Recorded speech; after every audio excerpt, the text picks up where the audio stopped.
Good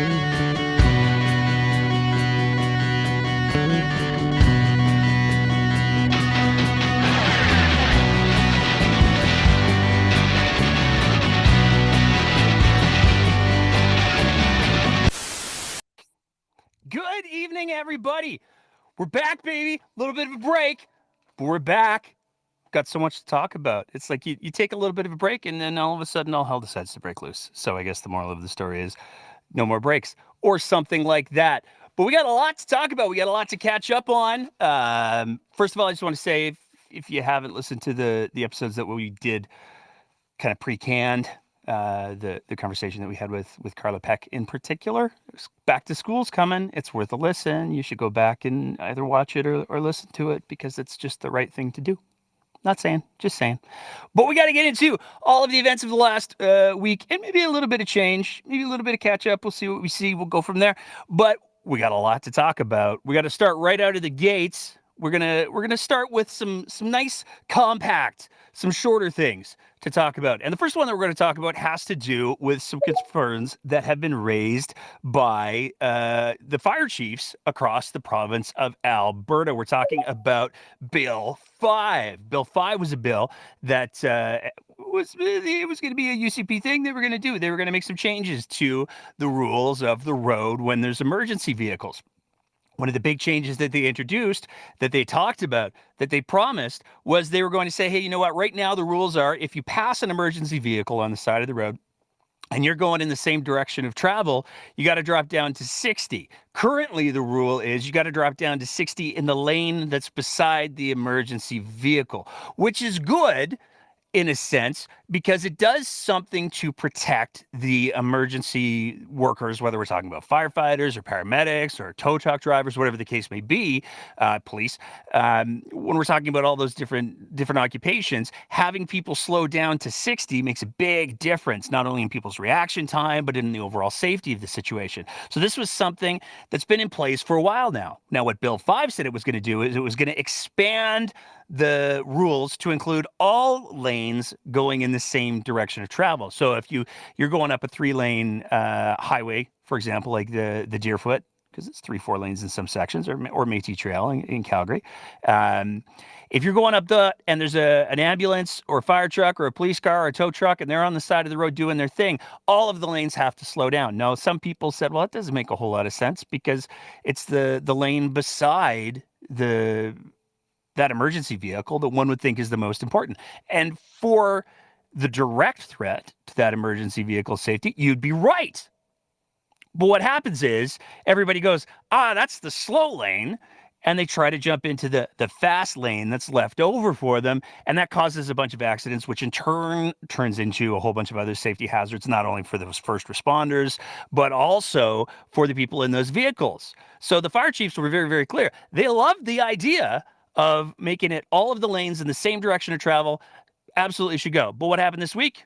Well, the UCP decided to announce, you know what? Maybe we're not going to do that. Maybe we're gonna scale back on that. And the fire chiefs were not very happy with it.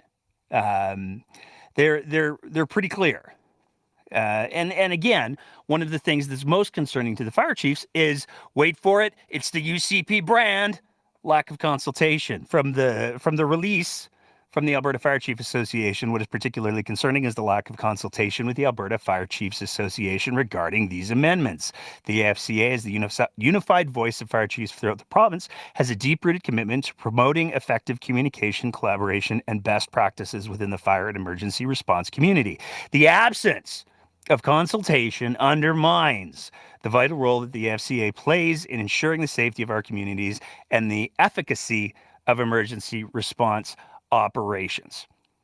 So it's yet, again, another example where there's experts who would love to be able to weigh in. They'd love to be able to say, hey, if you're thinking about making these changes, here's maybe what you could not change. Here's maybe what you could. Rather than going down that road, the UCP just decides they're going to do what they're going to do. And the consequences, I guess, be damned. Moving on from there and continuing through our lighter fare, we got some drama in the Wild Rose. Paul Hinman is suing the Wild Rose Independence Party for it breaks down to $1 million. So he's suing for $750,000, claiming that he was improperly fired from his role as leader after the Fort McMurray-Lac-La-Biche by-election. But he's also including an extra $250,000 in there for his buddy Danny Hozak because he was part of the thing. So basically what this boils down to is there was an interview that was done. This is what the lawsuit is over anyways. There was an interview that was done after the by-election in Fort McMurray-Lac-La-Biche where the president of the party said, yeah, third place, not too happy about that. It kind of seems like Paul was talking about some things, and I'm paraphrasing a lot here to be clear. Kind of seems like Paul was talking about some things that weren't really relevant to the constituents. He wasn't really connecting with people. He had his own axe to grind. It's not great. We're going to do a review. Now, what that review found was a couple of different things. First of all, it found maybe he wasn't so much doing a great job in the role of leader, but the review also accused Hinman of paying himself with party money during the by-election without allegedly board approval. So after the review was done, they decided, hey, you know what, we're gonna fire Mr. Hinman. The board made the decision to remove Mr. Hinman from the role of leader. But this is where, and I don't know if it's the name Wild Rose. I don't know if that's what it is. It's something. Something's going on. Because after that happened, there was an impromptu, apparently, AGM, or annual general meeting for the Wild Rose Independence Party of Alberta, where they decided to say, hey, you know what, we're gonna change the rules a little bit here. And apparently there were enough people present at the AGM to try to force not only Paul Hinman to be reinstated as leader, but for the entire board that fired him to get fired themselves. It gets a little confusing. Now, where it gets even more wild is that the board of governors, they said that was an invalid thing that you did there. And it turned into a whole legal thing. A Court of Queen's Bench justice ruled on October 21st of last year that Hinman, when they removed him, they'd actually done it right. It had been legal. They said that Hinman supporters disrupted the AGM, and they're also suing him for money too.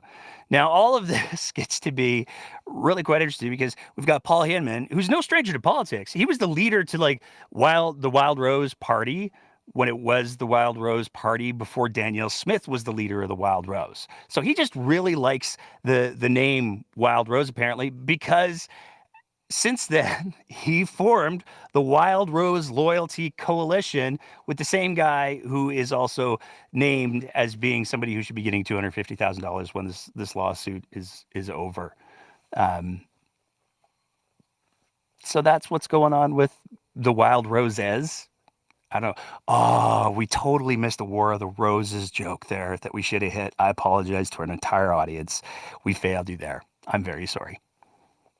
Moving on from there, another little bit of news from the far right, some might say. President, there's all kinds of words we could use. John Carpe. So he's got a couple things going on in Manitoba. All stems from an incident where Mr. Carpe, I don't know if I have to say allegedly here, and you'll see why in a second. I'm going to say it anyways, just because everybody in this whole equation just sues everybody. But allegedly, Mr. Carpe hired a private investigator to follow a judge. That he hired the private investigator allegedly to find evidence that the judge wasn't following health restrictions himself, to use that in a case that the JCCF, which Mr. Carpe was the president of at the time and then briefly wasn't and then was again, he hired to try to get dirt on the judge is the short version. Now, this is unbelievably illegal. Not only is it a huge breach of the code of ethics for just about every law association that there is, but it's also criminal. And as anybody who's paying attention to the Alberta politics scenes heard, right after New Year's Day, Mr. Carpe was arrested on criminal charges for this incident. So there's the first piece. There's the criminal charges against John Carpea and the other guy for paying a private investigator to follow a judge to try to influence the outcome of the case that the judge was overseeing. Also, though, there was a Law Society in Manitoba complaint about Mr. Carpay and the fact that he did this, and this was wildly unprofessional behavior. So I'm gonna read from the story here. Both Carpay and Cameron agreed to the Law Society's recommendations. Carpay pleaded guilty to breach of integrity, while Cameron admitted to professional misconduct. Carpay told the panel he regretted his actions. And this is a quote: "I fully acknowledge that my instructing surveillance of Chief Justice Glenn Joyal was in violation of my professional obligations as a lawyer to the court and to society." So it sounds like, and I'm no legal scholar, but that sounds like a pretty clear admission of guilt to the Law Society.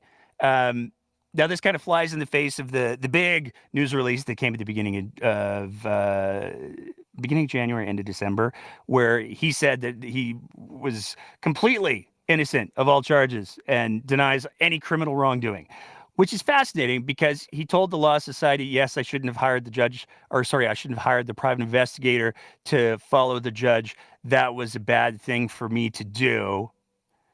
But he's got this criminal case coming up where he's saying, I didn't do that. It seems. I don't know. It's always very confusing with Mr. Carpay, it seems. He still has those criminal charges. There's still a court date for all of that. But here's where it gets relevant and interesting for Alberta, because we checked this afternoon, and sure enough, John Carpay remains a lawyer in the province of Alberta. He remains eligible to practice in the province of Alberta.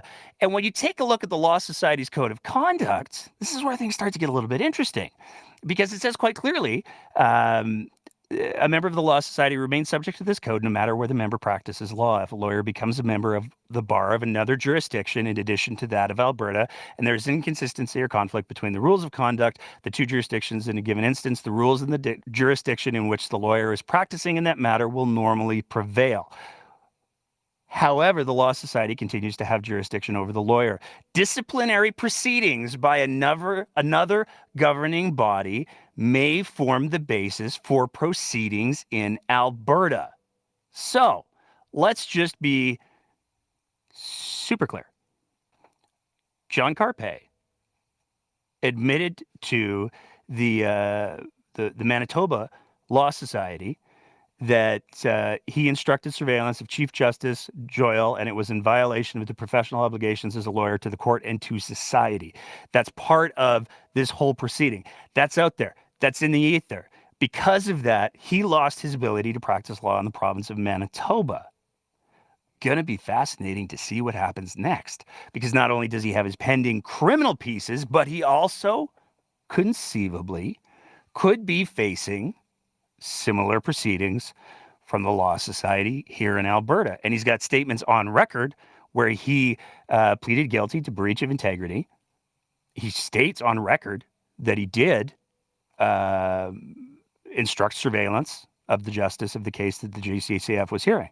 So one would think it would be a pretty slam dunk for the Law Society of Alberta. We'll, of course, be following that as closely as we can, because it promises to be a spicy little meatball.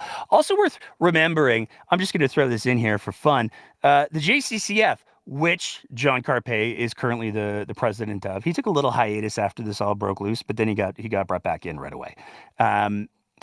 The JCCF, the Justice Center for Constitutional Freedoms, is the same organization that Danielle Smith donated $62.90, depending on whose version of events you go with, $1,000 after she crowdfunded it to sue the federal government to make vaccines more available.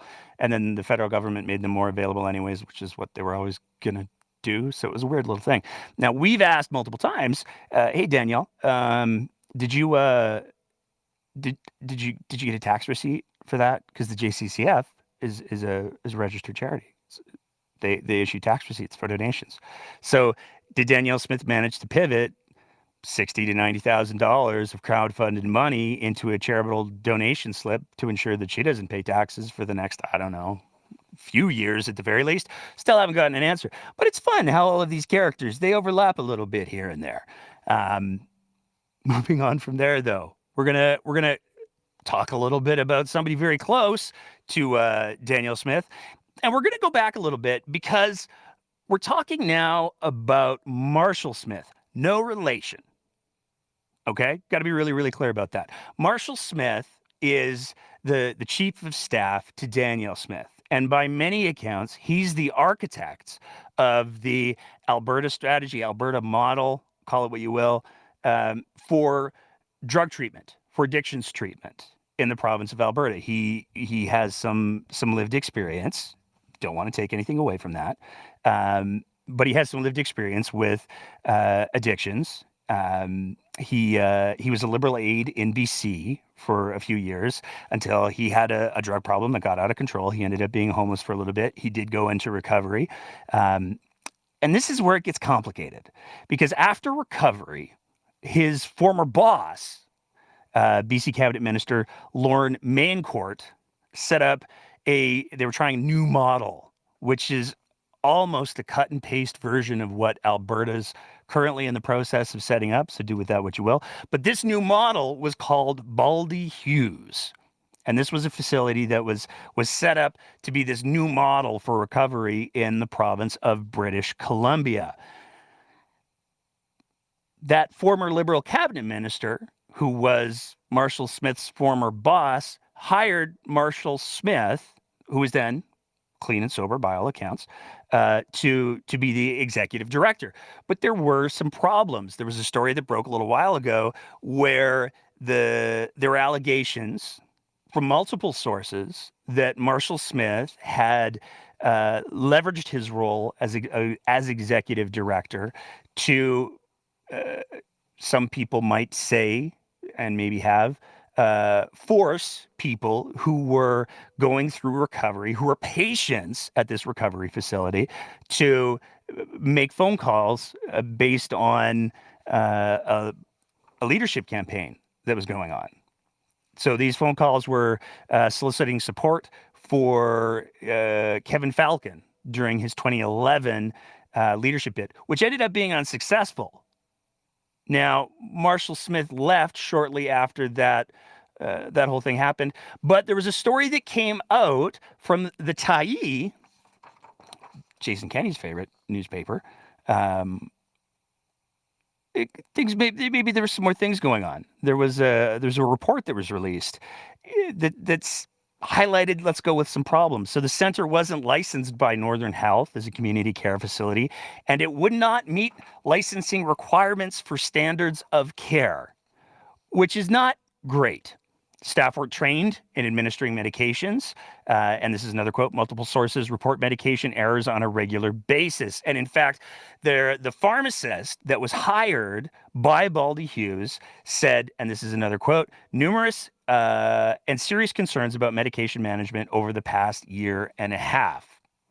Now, this was allegedly during Marshall Smith's tenure as executive director. Now, some of you might be thinking, oh, what kind of medications could they possibly need? Well, people need medications, all kinds of different medications. Just because somebody has an opioid addiction doesn't preclude the fact that maybe they were using those opioids for pain. And if they're getting off the opioids, they're still going to need other medications to manage their pain. They're still going to need potentially medications to manage chronic health conditions like lung conditions or heart conditions. I mean, sky's the limit. There's lots of people who take medications on a daily basis, and these are the medications that the staff were theoretically supposed to be handing out, but they didn't have any training to do it. And according to the pharmacist who was hired to do all of the medication administration to the people who were supposed to then give the medications to the patients, he had concerns about the medication management.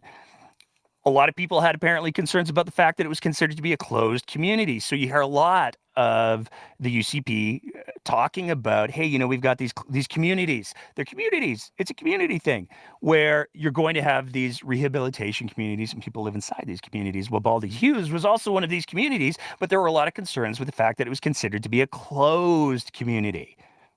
So you didn't get any contact with the outside world. And there was a lot of concerns with that regarding accountability and transparency for the program. They only provided the AA abstinence-based 12-step program. And I want to be clear, I'm not dunking on AA. I know a lot of people, I've had conversations with a lot of people who say for them, the AA model changed their lives. It saved their lives. There's a lot of people who absolutely swear by it. There's also a lot of people for whom it doesn't work. And that's because different things drive people's use of substances.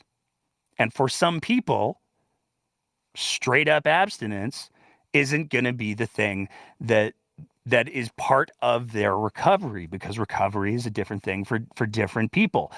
So they didn't provide any other supports. It was AA, abstinence or nothing, which again, given what Danielle Smith has publicly on the record said, she was on Power and Politics with Vashi Capellas just a little while ago, where she said that Alberta absolutely is not going to consider any sort of safe supply or harm reduction measures. It's going to be abstinence or nothing. Some other things that were problems, the intake assessments where patients would be assessed. Hey, how you doing, Timmy? Welcome to Baldy Hughes. Let's have a chat about everything that's going on. They weren't completed consistently. And some of those things include suicide risks. So you could have people who were being admitted to this facility who were at high risk of suicide, and that wasn't investigated, documented at all. Discharge plans were often not appropriately completed or non-existent. The food was inadequate, and aftercare programs were mostly non-existent as well. Reading again from the story here, the promise was that Baldy Hughes would offer a long-term therapeutic community where people would receive treatment, work on the site, and develop skills, just like the proposed Alberta model. But the review found the on-site farm and work programs weren't operating. So they said, hey, you know what? We're going to have this farm. It's going to be great. People are going to do chores. They're going to do their treatment. They're going to do chores. Is this all sounding familiar? Problem was, none of those things actually happened. So the center had been developing work programs in 2009. So again, we're talking about the time period where Marshall Smith was in charge to give residents skills and credentials. But not only were those not completed, they were apparently abandoned. So people were going into this program thinking that they were going to have access to all of these skills, and it didn't happen. Now, I have to say, before I read the next quote, Marshall Smith apparently denies all of the accusations that were in the first story that we put up on the screen there. But I think it's really important to read a quote from that story. So again, Marshall Smith denies what I'm about to read here, to be clear. Drug addicts seeking help at a BC rehab facility allegedly found themselves doing BC Liberal Party political work and providing free labor at party-connected Prince George businesses, a Glacier Media investigation has found. Further documents show the Baldy Hughes Therapeutic Community was used to funnel contract dollars to party donors for work at the site operated by the BC New Hope Recovery Society since 2007. So not only are the allegations that people who were getting treatment were being utilized as free labor, but there's allegations that, hey, one of the things they included was a particular type of diesel motor that was trialed there, and a party donor received the benefits of having the government funding trialing the motor there. Again, to be clear, Marshall Smith has denied all of these allegations. Lots of people lined up on the other side saying the allegations are absolutely true. Do with that what you will. Marshall Smith left, like I said, in 2011, shortly after the leadership race and all of the allegations that came around with it. But again, this is where it gets to be really, really important to highlight. The architect of Alberta's drug policy is somebody whose only experience appears to be horrifyingly mismanaging a treatment facility and the lived experience through his own addiction. And Dan, I'm not denigrating that. I'm absolutely not. Everybody's lived experience is different. But part of recognizing lived experience is recognizing that everybody's lived experience is different. And that's one thing that it seems like Marshall Smith hasn't done. Now, this is where I'm going to do a little bit of a mid-show plug for a conversation that we've got coming up on Sunday. I am so excited and so humbled to be able to present it. I'll warn you now, like if you watch the show to listen to me talk, you're going to be a little disappointed. But the speaker that we have, the guest that we have, more than covers what I would normally contribute. We've got Guy Felicella, who's coming, who we had a conversation with. We're going to have that episode up for our Patreon supporters in just a couple of days here. I have been doing this show for the better part of 5 years now. God help me. And there's a few conversations where I've been like, whoa, that was intense. My conversation with Guy is at the top of the list. Guy's story is unbelievably powerful. He's somebody who lived through the worst parts of the Vancouver, the east side, the Lower East Side, East Hastings. He wrestled with substance use and addiction for a long period of time, and he has managed to get himself to a place where he's been sober for quite a period of time, and he's actually doing outreach now. He's a huge advocate for harm reduction. He's also a huge advocate for addressing the toxic supply issue. And the stories that he shares in this interview, I challenge anyone to listen to him speak and not go, oh yeah, we got to deal with this toxic supply problem, because it's just such a powerful conversation. So I wanted to make sure that I plugged that, because it is a huge, huge, huge, impactful conversation. So there's that.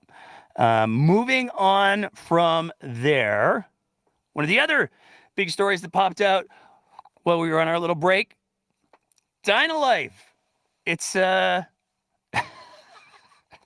this one's fun because it's just such an unmitigated disaster. It's impressively bad. So the story with this one is, and we'll do another little bit of a history review for those of you who maybe haven't heard the bits that we've done on Dynalife before. But the story with Dynalife is they were the provider in Edmonton for a good chunk of time. When the NDP got elected, they said, hey, you know what? We should bring all lab work under the Alberta Health Services umbrella. We're going to build us a super lab. We're going to have standards of control. Everything's going to be the same. It's going to be wonderful. They started work on that. They spent tens of millions of dollars getting that facility and that program up and running. And then they lost the 2019 election. And one of the campaign promises that Jason Kenney threw out there was, hey, you know what? This is socialism. This is nationalism. It's the worst. We're going to put a stop to it. And they did. Rather than move Dynalife into the AHS umbrella at the time, they decided to move all lab services under the Dynalife umbrella. And they spent some money on that process too. Destroyed the work that was done on the super lab, spent I think it was $12 million remediating the site that the super lab was supposed to be on. But the problem was Dynalife couldn't handle the volume. They did okay in Edmonton. They did okay in the areas where they were already providing service. But in certain rural areas, and definitely Calgary, there was a huge impact on wait times. People were not able to get their lab work done in a timely manner. Lots of patients were raising the alarm about it.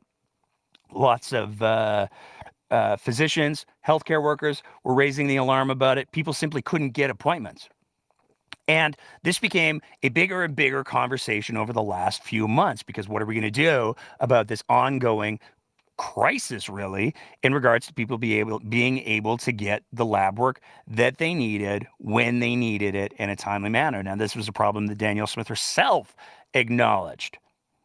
And this is where it gets fun, because turning back the clock mid-July, the NDP leaked a story about, hey, you know what? We hear things are bad with the Dynalife stuff. We hear things are really horrible. We hear that the UCP is actually considering buying up DynaLife and putting all of the lab services under the AHS umbrella, which is what was supposed to happen in the first place. So when you think about the incredible amount of money and the unaccountable human suffering that was caused by this purely ideological decision by the UCP, it's a pretty big deal. Well, on July 31st, Don Braid released a column where he quoted government sources. An agreement on how to fix this is being hammered out and will not include more public money. An announcement is likely to come this week. Now, again, that was released on August 1st, July 31st, updated August 1st. Just over 2 weeks later, Adriana LaGrange announces, yeah, so you know what? We're actually going to buy back DynaLife. Because they can't do it. So we're gonna buy DynaLife. We're gonna take over all of the services, which not only is I mean, it's a step in the right direction, but it's certainly going to include a lot of public money. No figures have been released in regards to the overall costs of this yet, but it's not going to be cheap. And like I said earlier, when we consider the amount of money that was spent in destroying the super lab, which they're going to have to in some way replace, and remediating the super lab and everything else that happened and all of the health consequences that people experienced because they couldn't get access to timely lab results. This is a prime example of what goes wrong when governments decide that rather than do what's right based on evidence, when they're going to do ideological decisions alone, like, I don't know, buy Tylenol and ibuprofen from Turkey at like 4 times the market value just so they can try to own the feds and then fail miserably. It's taxpayers, it's Albertans that ultimately suffer. A couple other light little things to touch on before we get into our 2 big ones. Last thing we want to kind of touch on is this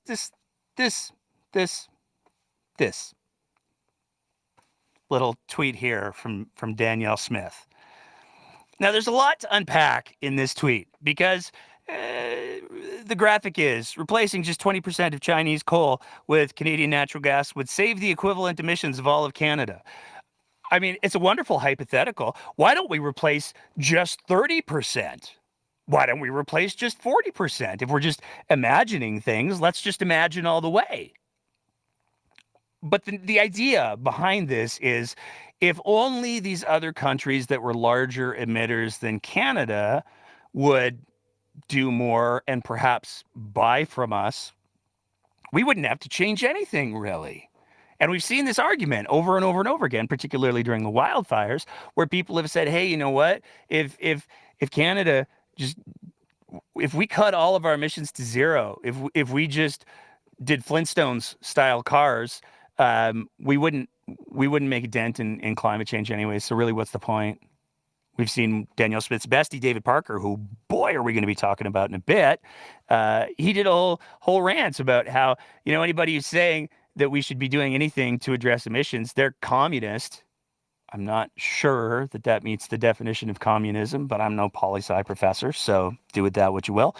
But where it gets particularly interesting, where it gets particularly important, where people should really be paying attention is at the bottom there, right under the bottom there. What does it say? Source. Who's the source for this amazing statistic? If China just replaced 20% of their coal with good old-fashioned Canadian natural gas, we could save the planet. Who's the source for that? Why, it's none other than the Bigfoot hunters themselves, the Canadian Energy Centre. So let's be clear about what's going on here. We've got the Premier of Alberta, who had some harsh things to say about the War Room during her leadership campaign. We've got her saying, hey, there's this government-funded totally not FOIPable, totally opaque. We don't even know if the same MLAs who lost their jobs in the last election, if they're still the directors of this thing. We don't know because nothing's publicly available, despite the fact that it's entirely taxpayer funded. The same folks that went after Bigfoot, the same folks that couldn't get their logos figured out like 3 times in a row, and at one point hired a marketing firm with a demonstrably fictional dog. I wish I was making this up, but I'm not. That government-funded, opaque agency, that's who we're going to trust and rely on for information. It's absolutely mind-blowing that the Premier of Alberta is using her PR firm to provide statistics that she's going to try to use to justify, hey, maybe if we just convince China that we don't have to change anything and we can just put our fingers in our ears and go la, la, la all day long.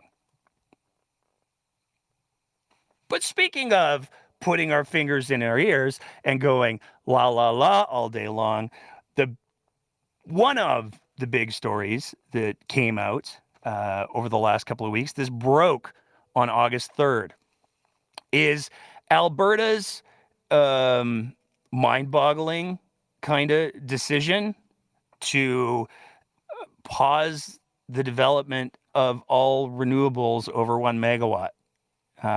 So any power generation that produces more than 1 megawatt, that's on and then it was initially introduced as a 6-month moratorium, and then everybody did the math. We're like, hold on, that's actually 7 months. So there's a 7-month moratorium that's been put in place. Now, this was, like I said, announced on August 3rd, and it's important to realize a couple of things in regards to how it was announced. There was an email that went out. There was no press conference. There was no consultation with any of the people involved in the industry. There was no social media posts about it from the minister responsible for the decision until the next day. This is a huge policy shift. When we see, speaking of China, you want to talk about people who are going all in on renewables. China's doing some incredible work in regards to getting into renewables, but also the United States is doing incredible work. They're putting all kinds of money into getting into renewables. To just say, hey, you know what? We're going to sit in our hands for 7 months and not do any kind of a press conference, not do any kind of big announcement is absolutely mind-blowing. And it was condemned widely. It's important to realize that this was a decision that was made as we're seeing tremendous harm from wildfires across the country. And all of the reputable experts that are out there are saying, we're seeing all of these wildfires. It's not so much that the wildfires are being directly, like climate change isn't throwing matches on the ground and doing their best. But what is happening with climate change is stuff's getting drier than it's been for a very long time. And because everything's so dry, it takes way less to start any kind of a fire, whether it's lightning, whether it's sparks off of a train, or I don't know, sparks off the back of a semi-trailer. These are all things that can happen. But the bigger concern that a lot of people raised, including renowned economist Trevor Tombe, had to do with the fact that there's already economic uncertainty in Canada for a whole list of reasons. But for politicians to, on a dime, make an announcement, hey, you know what we're going to do? We're going to pause all of the approvals. There's billions of dollars in investment that's coming towards this industry.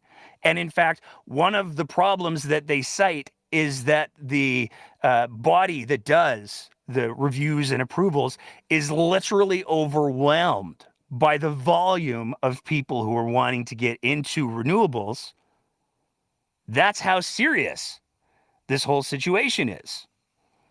But it's also important to realize that when we're talking about the renewables piece, there's a lot of people whose jobs are going to be affected by this. Now, projects that have already been approved, those are going to continue to go. So there will still be work available, but there's a lot of people who are going to not have the amount of work that they counted on having. This is an economic hammer to the province of Alberta at a time where cost of living continues to go through the roof. All of this leads up to, I almost feel bad. I don't. To be clear, I don't.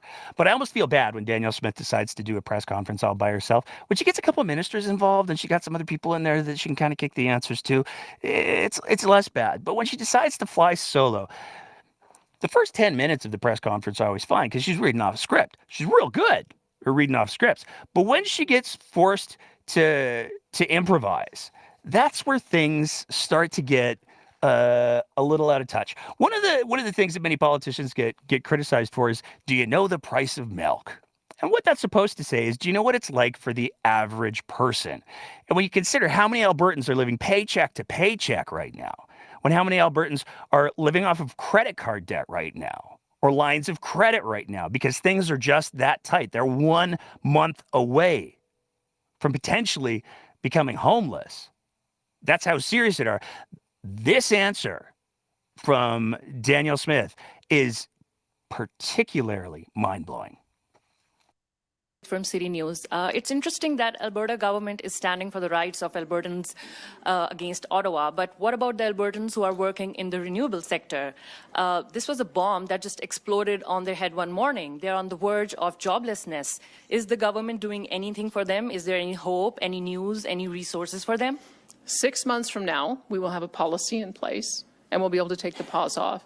Look, guys, we have had companies that have gone 10 years through a regulatory process at the federal level, spending $1 billion and having to pull the plug because they saw no end in sight. 6 months. You will have your answers in 6 months' time. We made it 6 months so that we could provide that level of certainty, so that everybody knows where they will be able to build, so that we will know how we're going to bring baseload power on in order to be able to counter the intermittency, and there will be a solution for how we address the end-of-life reclamation issues. So there are many companies whose projects have been paused, and there are no future projects for at least 6 months. So all their employees will be laid off. So you want those Albertans to just pause their life for 6 months and just sit at home? It's 6 months. We think that is a reasonable amount of time for us to be able to make the decisions that we have to. That's the same premier who lost her mind over health protections during a pandemic, who thought that it was unconscionable that people should have to suffer economic hardship just because of this virus. She went to war over the fact that there were health restrictions in place. She made it a key part of her leadership campaign. But when it comes to putting the hold on renewables in the province of Alberta, it's just 6 months. People should be fine. But then the question came up of, how does anyone have any trust in the government? How are investors supposed to have any trust in the government when policy decisions like this that affect billions of dollars of economic development get made without any consultation, without any heads up, and apparently on a whim? The question here is, why should anybody trust the government of Alberta to have a consistent policy for international investors? We're talking about billions of dollars that have just been stalled in Alberta. Why should anybody invest in Alberta when you're making these kinds of decisions without consultation with the industries that are affected? Well, you'll notice that in every other municipality or every other province, the power grid is a Crown corporation. So we're one of the few jurisdictions where it's a bit of a Wild West in how power comes onto the electricity grid. And the principal thing that a power generator should produce should be power. That should be so obvious to everyone that that is what our power grid is designed to do, is to produce power. And when I have intermittent power that's only available 13% of the time for solar and 33% of the time for wind, I have to make sure that we have got enough power coming on to be able to compensate for that. And the fact that we had 7 instances in the last year where we ended up being at the max on our power grid, and solar and wind, in 2 cases, were producing less than 100 megawatts of power. I know that this is an even more urgent situation. So this is an extraordinary time. And if we don't look at the signals that we're getting from the market, from the reliability of the grid, and from those who are coming back and telling us that they would like to see a pause so we can figure some of these things out, I think that would be irresponsible. So we're going to be addressing all of these issues. Costs, they're the worst. It's wild that Danielle Smith, who just nationalized, in effect, lab services, is arguing that because we're the Wild West, we're the private electricity market, we've got all this stuff to contend with. Like, it's Danielle Smith, the libertarian, seems to be making a very strong argument for socialized electrical grids, which is just a surprise given her history. Now, there's another exchange that comes up, and this is where I wanted to just give some props. There's a journalist who used to cover Alberta politics, named Emma Graney, and she used to do the live tweets of the legislative sessions, particularly during question period, and she was so good with the gifs. But you don't mess with her. And I don't know that Smith has crossed paths with Emma Graney, because Emma just doesn't have any time for any kind of spin or any kind of BS. And Smith got to get a little bit of taste of that. So we're going to share that clip just because it's so, this is journalism is at its apex as far as I'm concerned. With all due respect, though, I mean, that's not what you said earlier. You said that this is what they're asking for, and they weren't. But anyway, my next question they did ask for us to do a letters. pause You just on told wind us, and look, the solar. letters, I looked at the letters, that's not what they said. So I'm just saying. They did. So when They you're did. also talking Just about... for the record, Okay. they did ask us Okay. to put a pause on wind and solar, and that was what I was asking. Yeah, I know, but not about transmission. That's my point. And so you're bringing this up as reasoning, and yet it's not, in fact, what they had asked for. So that is my point. Anyway, let's go to the next question, because apparently you do have to wrap up soon. So when it does come to renewables and clean electricity, you were talking earlier about the federal government's clean electricity regulations and saying how the federal government had just dropped this on you guys. And then they say they were going to do it and you asked them to pause. Sure, we did it. And then you asked them to kind of just, can you hold on a second? And yet when it comes to renewables, you just turned around and did this to the industry with zero consultation. You didn't tell the association. And in fact, the day that your government made this decision, the companies that were at the heart of this, none of them were even told by the AUC. So how is it that your government can justify turning around and doing this when you didn't bother consulting with anyone who it would affect? Well, I would say that if they had been listening to the regulators and they had been listening to the RFA... They literally got letters the day before from the AUC asking for information. I mentioned it at the Rural Municipalities Association when I spoke there in April, because I came on right after the Alberta Utilities Commission boss when she revealed that we had in the queue 23,000 megawatts of wind and solar and nothing else. We've got no baseload power. So I did say we are going... I mentioned that back in April. So whether you guys didn't cover it or whether it didn't, they weren't paying attention to what the RMA was asking for, it should have been very clear that the RMA for a long time has been very concerned about the way in which these decisions are made, about the impact it's having on farmland, about the impact that it's also having on their landowners, and about the unanswered question about reclamation. So it's okay for your government to pull the rug out of renewables, and it's not okay for any other government to pull the rug out of other industries that haven't listened, apparently? Look, we exist in the real world, Emma. And in the real world, we have to be practical and we have to put policies on the table that we know are going to be able to succeed and we know are going to be able to address the concerns that we have. Emma Graney now does energy for the Globe and Mail, which is why she was involved in that presser, because it's very clearly an energy issue. But I just want to say, my God, that's the kind of journalism that we need in this day and age, because that was just like candy. But there's important things to realize. In the middle of that exchange, Danielle Smith switched who she was talking about. She talked about the fact that, well, there's the energy regulator, and they said that there's all of this energy coming on from wind and solar, but we've got no base load. And that's where maybe some questions might start to be answered. Because Danielle Smith has done a lot of talking about how she wants the future of Alberta to be natural gas. And she's horrified that there's no new natural gas baseload projects that are coming into effect. Well, we got to have this pause so that we can deal with the wind and the solar stuffs. And also, she just throws this off-the-cuff comment about the baseload, which is a fascinating little disclosure. But where it starts to get really interesting is in the next few clips. I'm just going to play the first one, and we'll go from there. Hi, thanks for taking my question. I did want to follow up on Emma's question because I'm looking at this letter dated July 21st from the Alberta Utilities Commission. I don't see anywhere where it calls for a moratorium. It calls for a dedicated period of engagement with stakeholders, followed by government direction, either in the form of provincial policy or new legislation.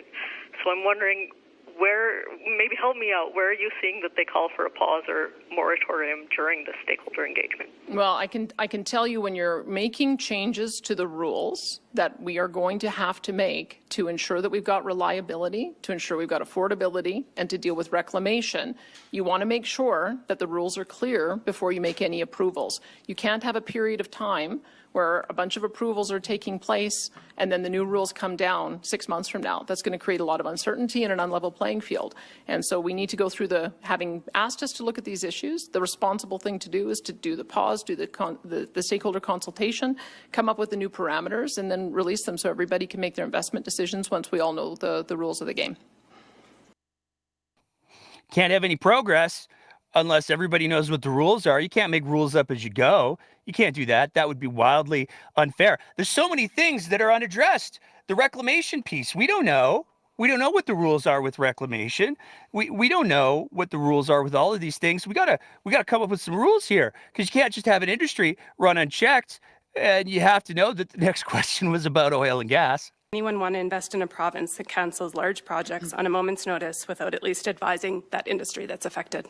One of the things I'm disappointed by that I haven't seen the media cover is that we were asked to do this by our regulators. We made the letters available to every member of the media on this, and it was released at the same time as the letter from the Rural Municipalities Association. The Alberta Electric System Operator asked for us to do a pause to make sure that we could address issues of stability of the grid. The Alberta Utilities Commission asked us to do a pause while we figured out how we could deal with end-of-life reclamation. And the Rural Municipalities Association passed a motion asking for us to make sure that we're not building solar and wind on prime agriculture land. So I would just encourage you to dig up that original press release that we put out and look at what the two regulators have asked us to do. Oh, you'd encourage us to do that, would you? Anybody want to guess what we did? We looked up that release. Here it is. Here's the release right here. This is the email that was sent out on the day of the launch, the announcement of the great renewables cancellation, I guess.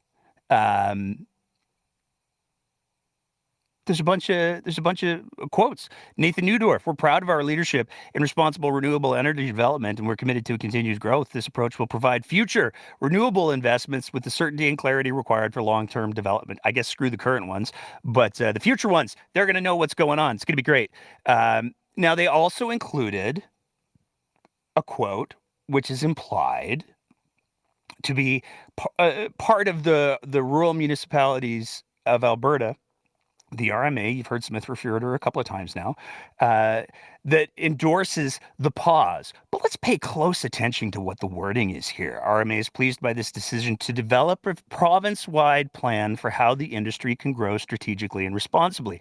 Rural municipalities cover roughly 85% of Alberta's land, and their voices must be included in the approval process for all renewable energy projects. We look forward to working with the government of Alberta to create an approval process that balances provincial and local perspectives and positions Alberta as leader in responsible renewables energy development. So what the RMA is saying very clearly there is, hey, yeah, we think it's great that there's a plan. We want there to be a plan, but there's no word from the RMA about the pause. Now, you can see at the bottom on the right-hand side there's the related information. Oh, look, there's the links that Smith is talking about. You should have read the letters, because there's a letter from the AUC, there's a letter from the AASO. Now, we covered this in an episode before we went on break, but it's worth going back to again, so we're gonna, because when you take a look at what these letters actually say, the letter from the AUC, as that reporter, Catherine Gurkowski, pointed out earlier, makes it very clear, hey, we've got these issues that we need to address. We're getting overwhelmed. The two important issues that come to the forefront of the Commission's public interest considerations, the development of power plants on high-value agricultural lands and the lack of mandatory reclamation security requirements for power plants. Those are what the two concerns are. We'd like to put together a plan, they say, to address these issues, because right now we're doing it case by case. Nowhere in there does the Alberta Utilities Commission ask for a pause. And the letter that's linked to from that release that Danielle Smith claims demonstrates that the Alberta Electric System Operator is asking for a pause starts with, thank you for advising us that the government of Alberta will be requesting the Alberta Utilities Commission hold an inquiry in land use and reclamation issues, and that the AUC intends to review its hearing process with respect to these issues, necessitating a one-time 6-month, it's 7, temporary pause on the AUC accepting new power plant applications. So let's be really, really clear here. The two letters that are linked to off of that press release, neither of them say, we'd like a pause, please. One of them acknowledges that the decision has already been made 2 weeks before it was publicly announced, 2 weeks before other companies, all of the investors were told about it. And the other one says, we have some issues we need to resolve. But nowhere in there does it say, hey, you know what? We need to do this pause in order to make it happen. Now, you might think that if some of the framework was already in place, that you wouldn't have to pause all of the acceptance of new proposals. You wouldn't have to pause the approvals, because again, the question comes up: what about oil and gas? The energy mandate letter it calls to develop a program to incentivize oil and gas well cleanup, and I'm wondering, will there be a moratorium while that program is being developed? Well, we have already put into place a policy where our oil and natural gas companies have to do a 3% spend on their liabilities each year. So this year, that's $760 million. The sites that I have a grave concern about are ones that are multi-million-dollar cleanups that come from the 1960s. It's a shame that that governments continued to push those forward and didn't demand that they were going to be cleaned up, but we're going to demand that they be cleaned up. We have to make sure that we have some certainty that we can give to landowners and to rural municipalities and First Nations that when development happens on their property, the land is going to be returned to its natural condition as quickly as possible after the development is at the end of its economic life. So we already have a proposal in place that is going to deal with the lion's share of liability, which is the mandatory spend, and we may have to look at some particular policies around how we clean up the worst wells from the 1960s and 70s. We've already got policies in place for oil and gas. Most of it's covered. It's not like we've got $250 billion of abandoned wells that we're going to have to account for at some time. Oh, wait, yes, that's exactly what's happening here. But our policies for oil and gas are good. We don't want to mess with oil and gas. We don't want to do that. But the problem is we don't have any policies for these renewables. It's the Wild West. And again, the rural municipalities of Alberta, they were so concerned. What did the rural municipalities have to say again? Let's take a look. Again, the RMA has been advocating for changes in regulation and approval processes with the AUC and initiated several projects related to the approval processes currently in place. The RMA currently has a member committee on quasi-judicial agencies that is gathering information on the experiences of members in interacting with quasi-judicial agencies such as the AUC in relation to government projects. Yada, yada, yada, yada, yada. But basically what they say is they think that coming up with a plan is a good thing, but at no point do they endorse a pause in the approvals. But we heard Smith talk about, Smith said some things there. She was talking about, you know what, the RMA, they did a policy resolution that was asking for a pause on the renewables because of this wild lack of policies for any sort of green production. I wonder what that, if only there was some way to find what that policy resolution was, what it actually said, what it asked for. Oh, what's this here? Therefore, be it resolved that the rural municipalities of Alberta request that the government of Alberta implement a mandated collection of adequate securities for future reclamation of renewable energy projects on private lands, either by requiring renewable energy product proponents to post a reclamation surety bond as a condition of any renewable energy project approvals by any other means. Further, be it resolved that the amount of the required securities be calculated based on data-driven projections of actual reclamation costs to protect municipalities and residents of Alberta from incurring costs associated with the decommission of renewable energy projects. So what the RMA said in their resolution that Danielle Smith takes so seriously is, hey, you know what? If you could come up with a way to make sure that people have to put the money up front, that'd be swell. That's it. That's the resolution. There was nothing about a pause. There was nothing about putting a major stop in investment.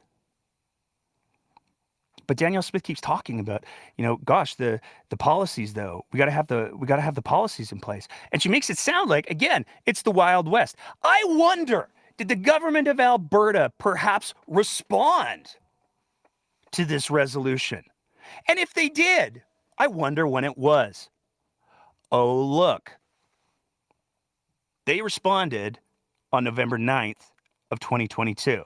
Hey, I forget, who was the premier of Alberta on November 9th, 2022? Oh, yes, it was Danielle Smith.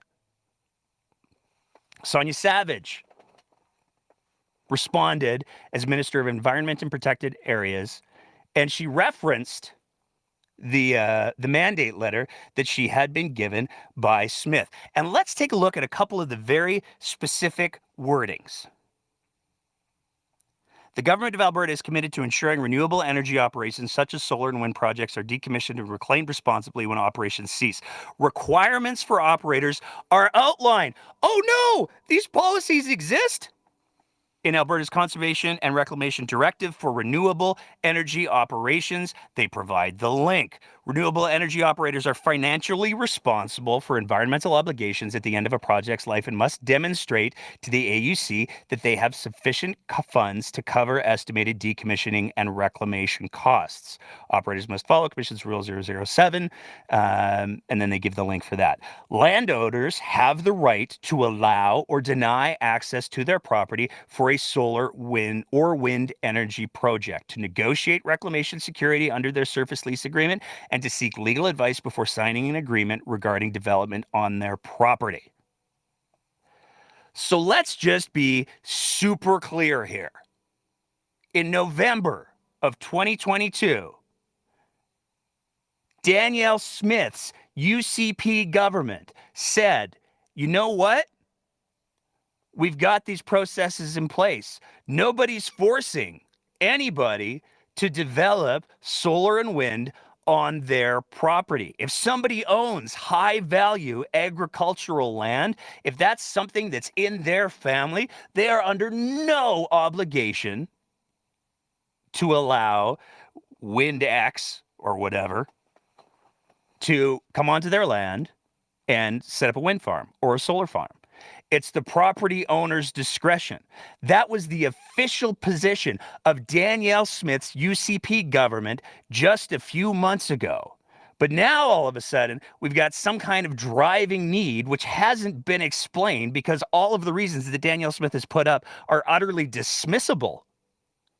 Not just by economists, not just by policy experts, but by her own government in November of 2022. Which leaves the question, what's really going on? And right now, there's no answer for that. But we do know Danielle Smith really, really wants to see more baseload, and she really, really wants Alberta to be a natural gas province. Now, there's two kickers to this story before we get into our last thing, and we're going to bring in a consultant in just a little bit here to maybe provide a little bit of color commentary, some context, some things. But there's two kickers we got to address. First of all, and I wish I was kidding about this because it's just so bad. Rebecca Schultz is traveling to Germany to tout Alberta's brilliance in the field of renewables days after this decision has been announced. Minister of Environment, Protected Areas, Rebecca Schultz will travel to Germany to promote Alberta's emissions reductions, technologies, and responsible energy sector. And I'm reading that, for the record, off of the official press release. So we're giving the press releases some attention, Danny. We read them and everything. But the real kicker to all of this, and it's more of a kick in the teeth, I suspect, to anybody who supported Danielle Smith during her leadership race. And in 2022, let's see, December of 2022. So just to be clear, the clip that we're about to play comes almost 2 months after her government, her minister of Environment and Protected Areas, said to the RMA, hey, we've got policies and procedures in place. Nobody's forcing anyone to give up their high value, high yield agricultural land. Things are under control. Thanks for the feedback. 2 months after, that was the official line from the government. What did Danielle Smith say about making sure that things continue to move forward in the province of Alberta? You've just got to take action and troubleshoot along the way and just see incremental improvement. And so that's what I hope people will see from my type of approach. Now, anybody who's been following the show knows what clip we're going to end the show with because I brought that interview back. But I want to get into the luck that we have here. We got to talk about Turtleneck. That's what we're gonna call him. We're gonna call him Turtleneck. We're talking about David Parker. David Parker got quite a bit of headlines this week. He made the rounds on all of the shows, not ours, mind you, and he won't be. But David Parker, he went on a media blitz to talk about the things and the stuff and his plans for the future. He's quite the character. For anybody who's not familiar with David Parker, he's been a conservative organizer for quite some time. Worked on Jason Kenney, a bunch of Jason Kenney stuff. He's was involved ostensibly with Aaron O'Toole to some degree, and he's set up a group, or taken over a group, depending on whose version you want to go with. I don't want to speculate. But called Take Back Alberta. And Take Back Alberta came ostensibly out of the COVID precautions that were put into place. They drove an RV around. A bunch of current UCP MLAs and ministers, I might add, took the time to sign the RV of Take Back Alberta. And they've had a bit of, they've built some momentum. So one of the things that we've seen out of Take Back Alberta is they've been very, very clear what some of their goals are. They want to take over the UCP, and they've got a really good start going on for that because they ran a boatload of candidates for the UCP board, and they got half the board elected.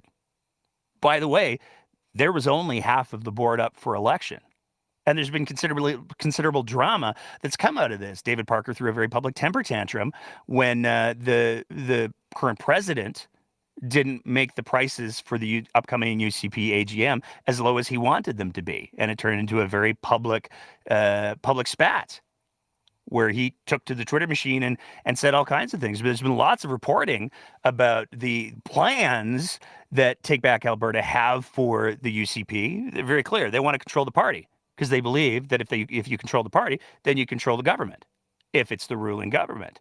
Now, it's important to note that David Parker also has some very close relationships with the Premier of Alberta. It's public knowledge now that she attended his wedding.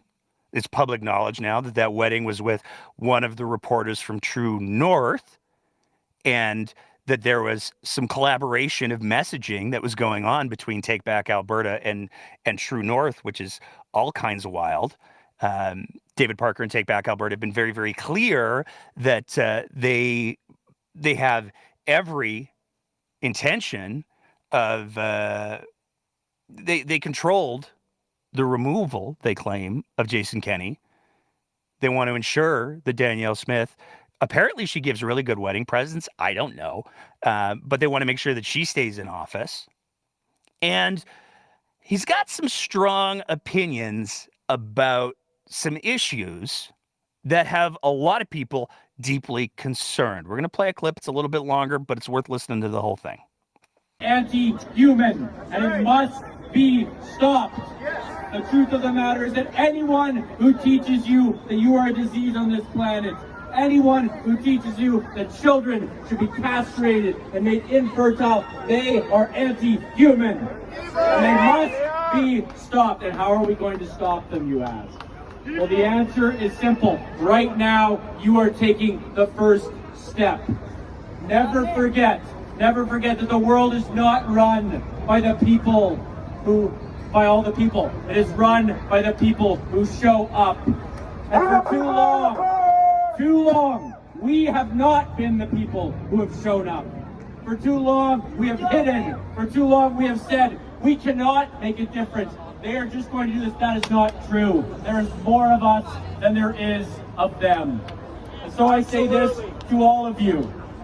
Who here feels that horrible things are happening in our libraries? Raise your hand. And how many of you here today sit on library boards? There we go, we've got one. Thank you, sir. The answer right now is that we have to get engaged. Every one of you has to begin participating in their democracy. If you want them to leave your kids alone, you have to be the ones making the decision about how that happens. And I tell you that Take Back Alberta is about one thing. It is not about your religion. It is not about your creed. It is not about your skin color. It is about this. It is about you taking back your democracy from your own apathy. That is what this country was founded on. That is what you must do, because they will not leave your kids alone. They will not leave your children alone unless you get engaged. Unless you become the people that is changing things. So I say this to end. I don't want to speak too long, but I will say this. Leave our kids alone. Leave our kids. That's David Parker speaking at an anti-LGBTQ rally that occurred several weeks ago. Now, there was a series of rallies in the run-up to the Stampede. Fortunately, they kind of lost momentum because I think everybody there went, oh, y'all are crazy. But that's David Parker speaking at that rally. And he makes some very, very clear references. He also has a little bit of fun with wordplay. The reference to libraries is very much a not so subtle reference to trans story time, or the drag story time, reading where drag kings, queens read stories to kids. Now, these are simply drag performers who are reading to kids in costume. That's it. That's the ballgame. Nobody's being forced to have their kids attend there. People who take their kids to enjoy the reading with royalty are people who are choosing to do so. So, to be clear, the only people who are trying to influence their views or insert their views or assert their views when it comes to the trans story time or the reading with royalty are the people who are saying that it shouldn't be happening, because nobody's kids are being taken there when they aren't wanting to take their kids there. That's the bottom line. But it's being misrepresented in a tremendous way. That's what Mr. Parker's talking about when he talks about the libraries. When he talks, Take Back Alberta isn't about religion. Yeah, that would totally explain why they open most of their meetings with the Lord's Prayer, why they sing gospel songs. It's not about religion, except for when it is. Now, this is something that Mr. Parker is very, very good at. He's very, very good at presenting multiple views of the same little object and presenting it in different lights, even though it fundamentally is what it is. This is a far-right, bigoted, religious far-right organization that is trying to get people mobilized. Benita Peterson is one of the main organizers of Take Back Alberta, and she's the Benita Peterson who was organizing protests against Pride crosswalks. One of the other main organizers for Take Back Alberta is Marco Van Hugenbos, who kind of broke up with David Parker for a little bit, but then they got back together, and now Marco's still doing the Take Back Alberta shtick. Marco Van Hugenbos is one of the people who is still facing charges in the Coutts blockade. These are not Joe and Jill average.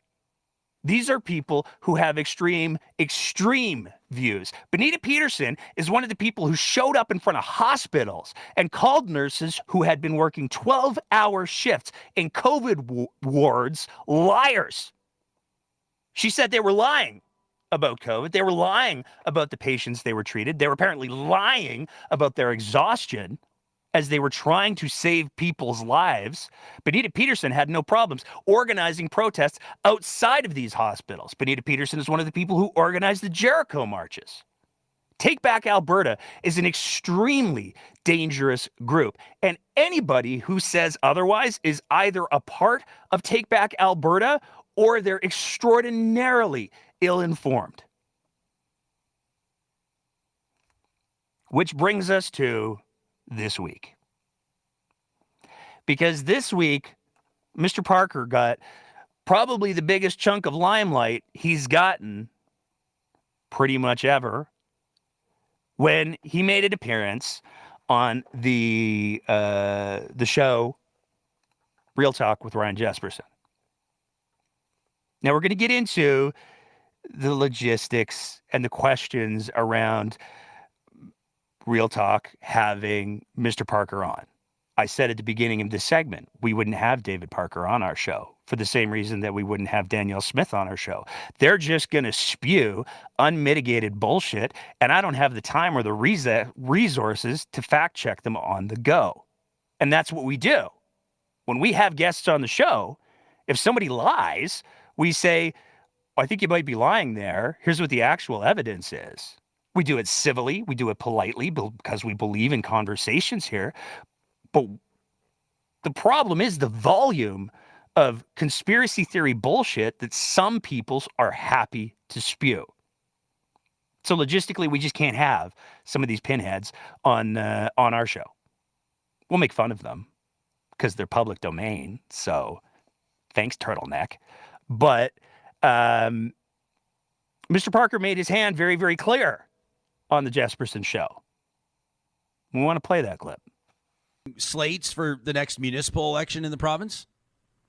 I don't know if we're going to be focused on municipal. We will definitely be focused on school boards, and it is our clear mission, and I say this in all of our meetings, to get as many people on school boards as possible in the next municipal, which is elected at the same time as municipal. Not really hiding anything there. Take Back Alberta believes very strongly in a Judeo-Christian, far-right Judeo-Christian belief system. They open their meetings with prayers. Mr. Parker can say as much as he wants that, no, we're not religious. But as soon as you start any public meeting with a prayer, guess what? Y'all are religious. Mr. Parker comes from an extreme religious background himself. Mr. Parker condemns the reading with royalty. There's no other shortage of conspiracy theories. We're not going to go. We could just play the whole Jesperson interview, but that would be boring. You can go watch that if you have the inclination. But there's no shortage of conspiracy theories that Mr. Parker believes into. We are talking about radicalized people, period. Those radicalized people are extremely well organized. They have been doing nothing but organizing for the last 3 years. They are organized enough that they were able to replace half of the UCP board. They are organized enough that they were able to get rid of a sitting premier. They were organized enough and are organized enough that they were able to elect candidates who aligned with their views. I can name two off the top of my head who have said profoundly hateful things that got elected, that are sitting in the legislature currently, that Take Back Alberta endorsed. I could think of a whole lot more that signed the Take Back Alberta van. This is the reality.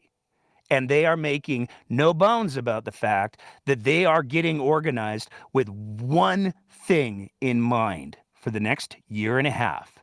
And that is to ensure that their like-minded people are the people who are sitting on our school boards.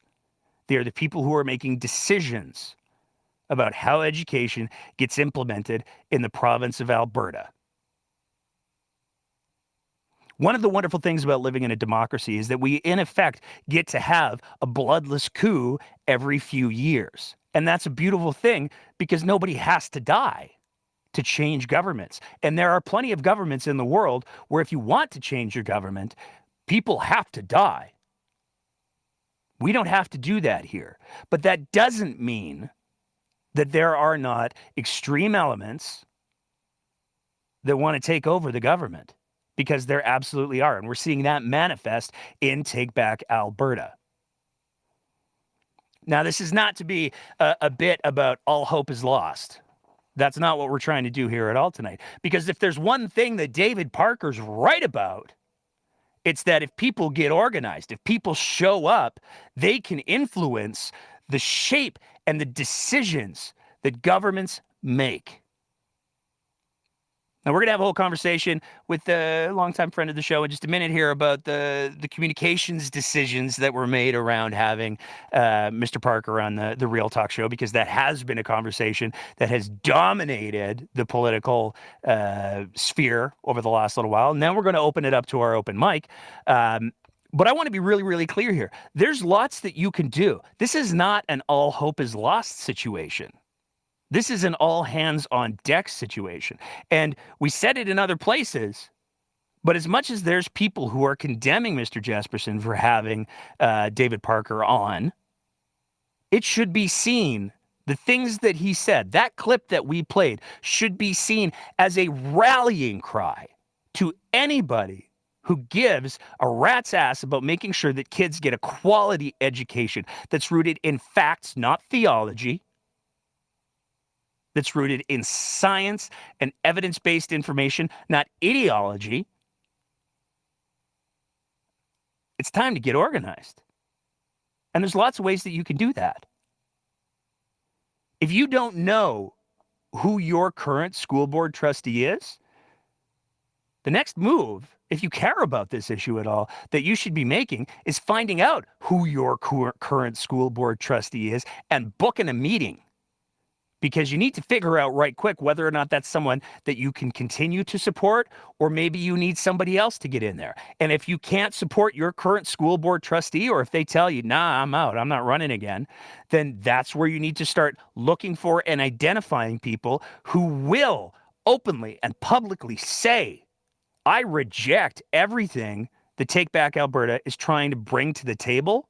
And I'm running because I believe that kids deserve a quality, evidence-based education that is going to see them and this province into the future, not drag us back into the dark ages. And until you find that person, you keep looking.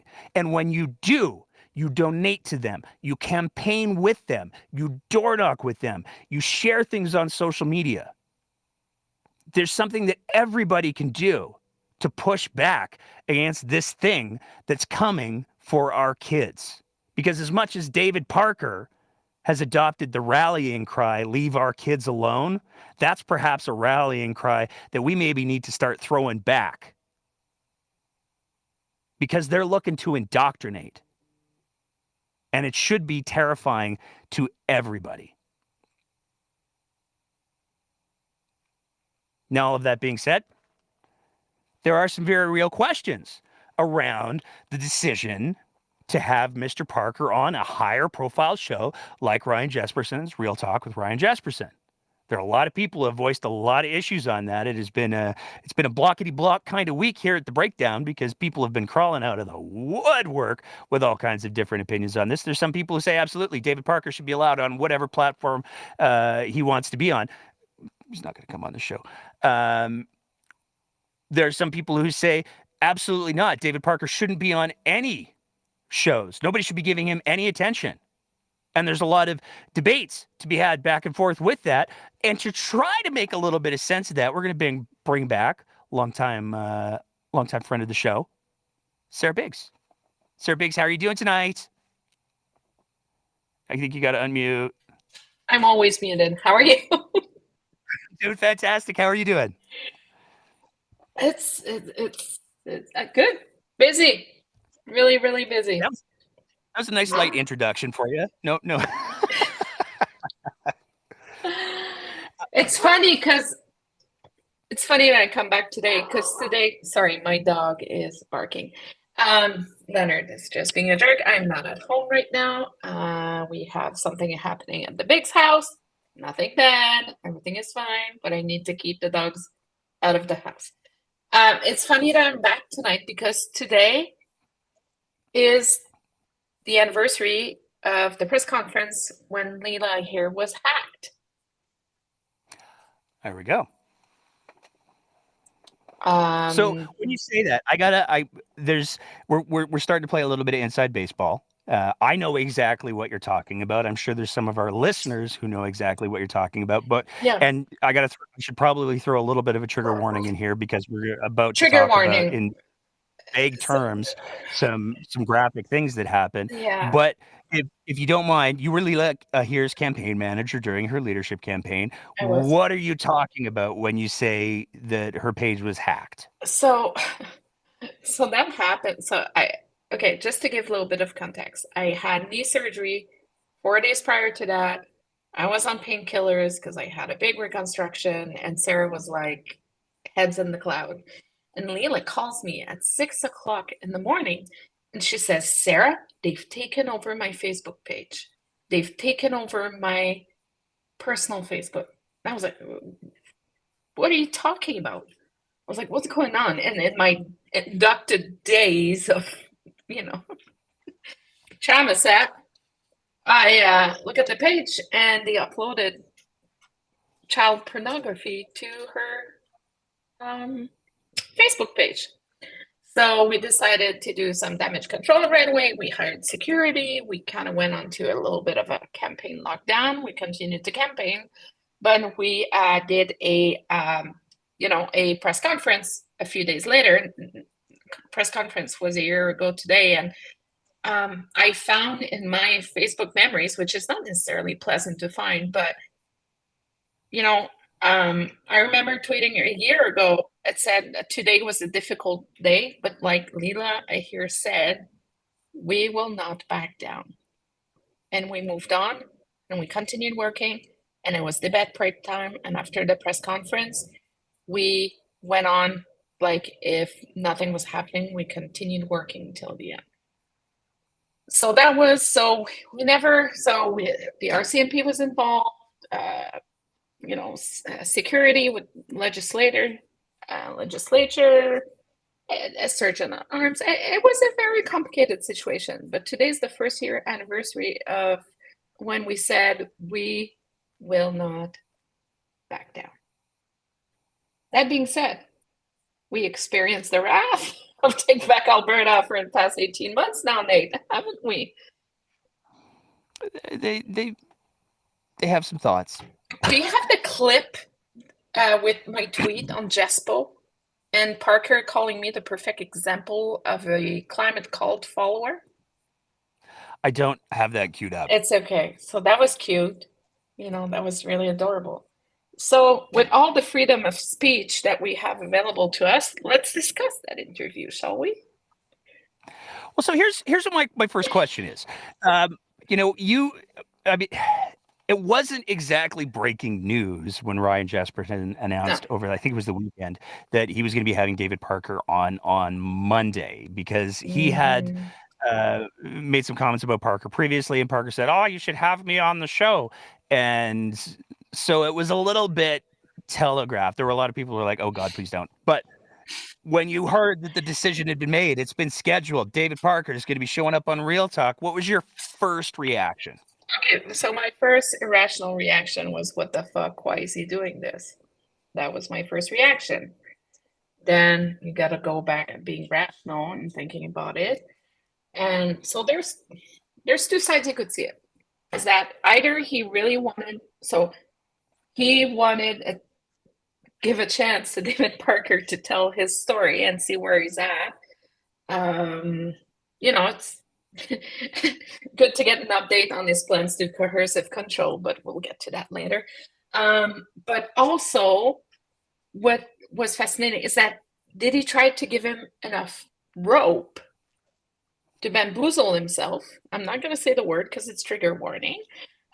And to see if he was going to, say really, really, really bad things, and that showing the real side of David Parker and let the public judge by themselves if David Parker's worthy of, having a look at or not in their organization.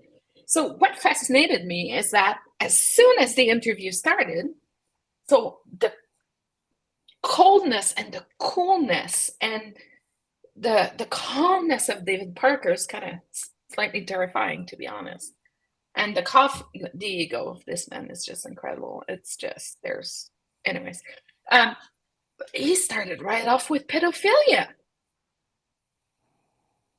My dude, we have bigger problems here. Fort McMurray has 11% unemployment rate. We need teachers. The wait times in the hospitals are so long.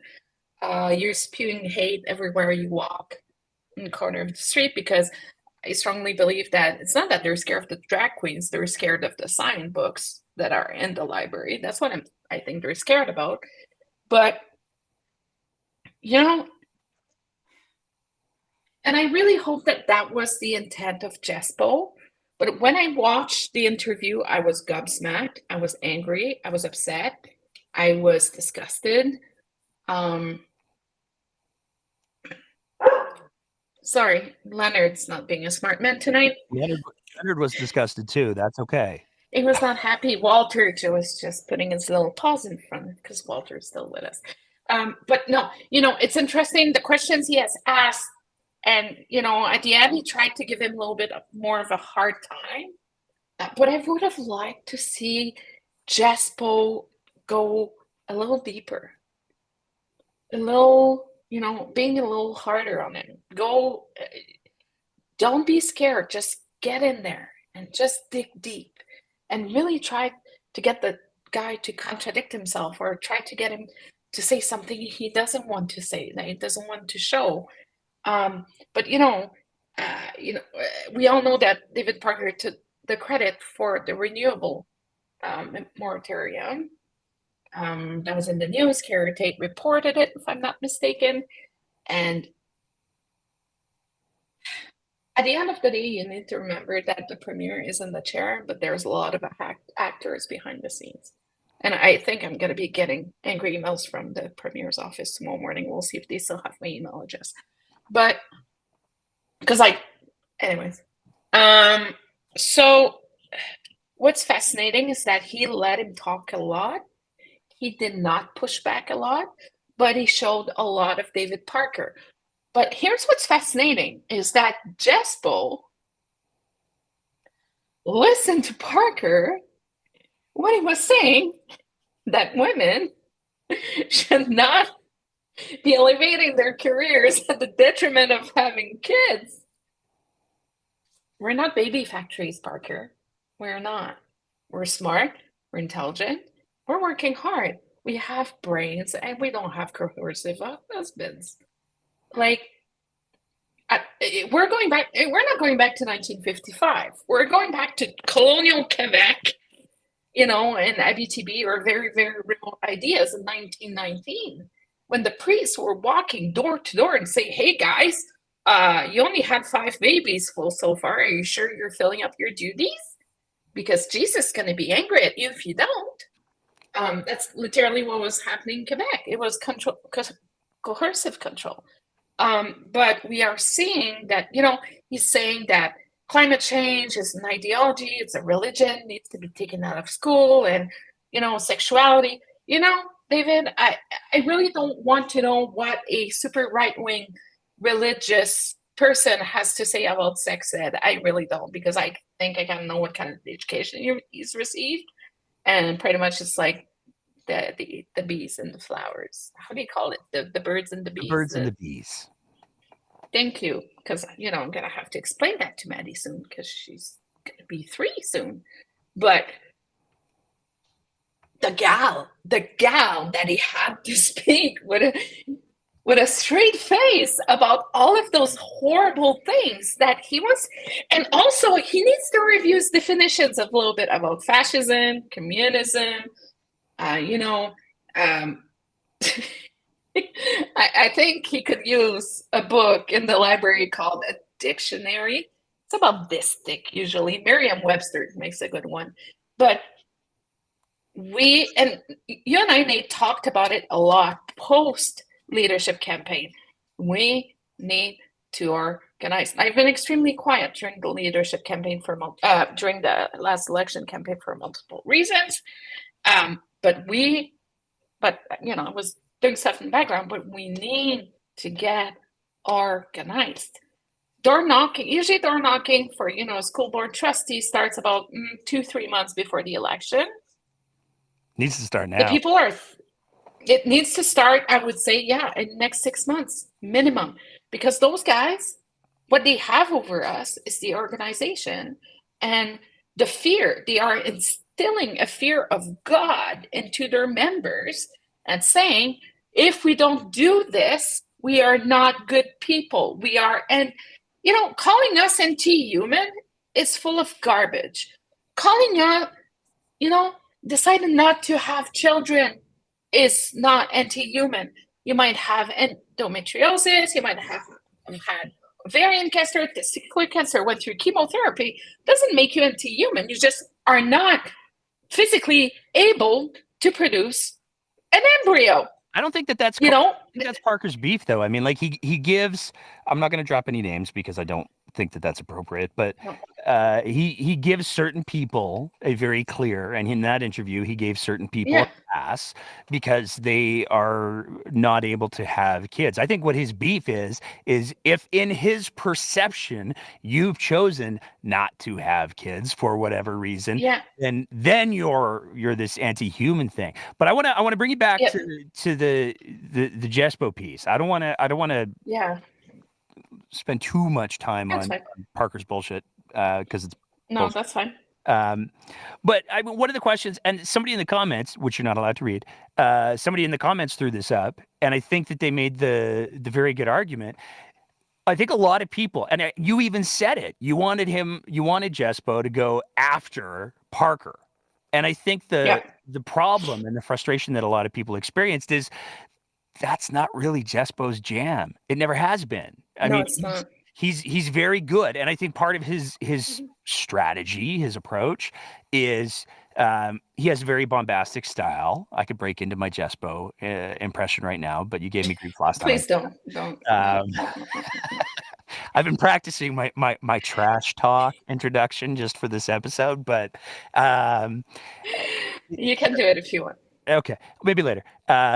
Maybe before I introduce the last clip.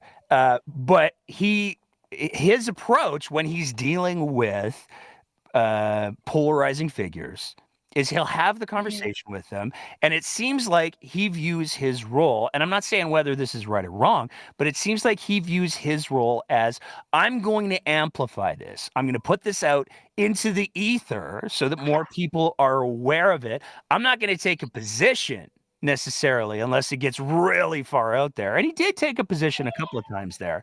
But I'm not going to take a position unless it gets really, really far out there, because I want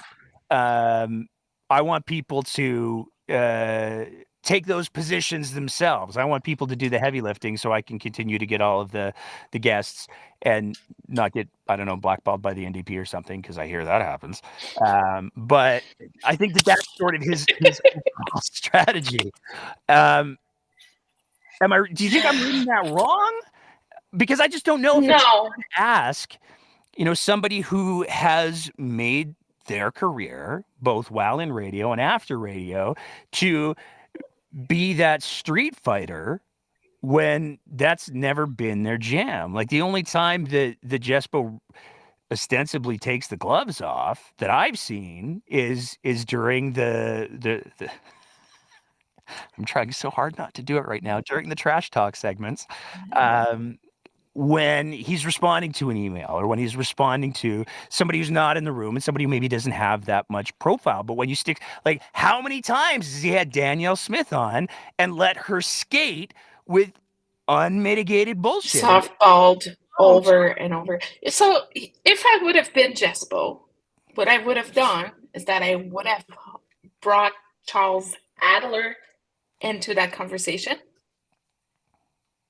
Charles would have brought an edge to it and really hold Parker accountable, because we all know, like, Charles, I talked to him about that in the past, and we've talked, and even this weekend I did address my concerns to Charles. I was like, I'm concerned. I have Leonard.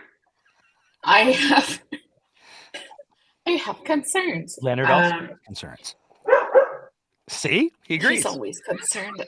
Neighborhood safety, man. He's protecting his land. But I think that he should have had another person with him to bring some sort of edge and make the exchange a little bit heated. Because yes, Jespo did push back a few times, but I think that the questions did not go deep enough. And okay, so you're saying that I don't know, sex ed, LGBTQ flags, sidewalks, climate change, all that is part of a religion, and they want to take the religion out, but they want to push their Christian values into the system. So where does that bring us? What do you want to do to the education system, Parker? What do you want to do to it? Because I think that there's a little bit of misunderstanding about the rule of school boards as well. It's because there's a curriculum as well that they need to respect, and they just can't do a blockade and Well, but here's the thing. protest against. This is another one of the questions. I'm going to jump in because you just gave me the opening that I wanted. Yes. Right now, if Danielle Smith, we just had a whole conversation with Dr. Carla Peck about the curriculum and how there's certain parts of the curriculum nobody knows what's going on. It is radio silence. There are no identified working groups. The social studies curriculum is a great big mystery, and that was one of the biggest trends. And I can confirm that, yeah, nothing's happening. Yeah. So one of the questions that has to bubble up in some people's minds is that being left alone for now? Because there are school board trustees who campaigned against the UCP when they ran as school board trustees, who campaigned against a socially conservative, hard right viewpoint. They were very, very clear about endorsing evidence-based education, that sort of thing. If Danielle Smith and the UCP, and let's remember who the new Minister of Education is as well, Mr. I love those white supremacist MLAs from history. Let's put them on video, because he did. That's not me being Nicolaides absolutely did that. But if Nicolaides rolls out, but it was an error. It was an error. If you're going to be a history buff, I don't know, maybe be a history buff, but if Nicolaides was to roll out a hard socially conservative curriculum right now, there are people on those school boards who would say, nuh-uh, not cool. We're going to stamp our feet and do things. Whereas if Take Back Alberta gets in a bunch of candidates that are of the similar mind, then a more socially conservative platform, a more socially conservative curriculum could be introduced with minimal resistance. And that's where I think this isn't like... The thing with David Parker that I keep going back to is he says what he's going to do, but then he's also doing other things too. And I think he's just smart enough. Like he's a nightmare for democracy and for society, as far as I'm concerned. That's just my statement of fact that I in any way could be held liable for. But whatever. I have insurance. But the at the end of the day, he is clearly, by the fact he is where he is, an incredibly effective political operative. I would love to attend a Take Back Alberta event, but I don't think I could go in even if I would, cover my head, wear glasses. They would recognize me right away. If someone is like, I would say go. Register to those events and go and listen to what they have to say. After that, we need, honestly, in Calgary, like my trustee is Nancy Close. She is amazing. She's done an amazing job. She's been working really hard. Shout out to her. She led a good campaign. But has anyone really been invested into a school trustee campaign? No. It's always, the secondary thought of who am I going to vote for? Oh, yeah, right. I need to vote for. They're like, oh, right. I forgot. School trustee too. We need to organize. Teachers, teachers are tired. I totally get it. But teachers will have to organize. At the end of the day, we need to protect the education of our kids. The education that we are seeing right now. Well, I'm not talking about the social curriculum, by the way, but everything is science-based. And we need to keep it that way. We need to keep it objective.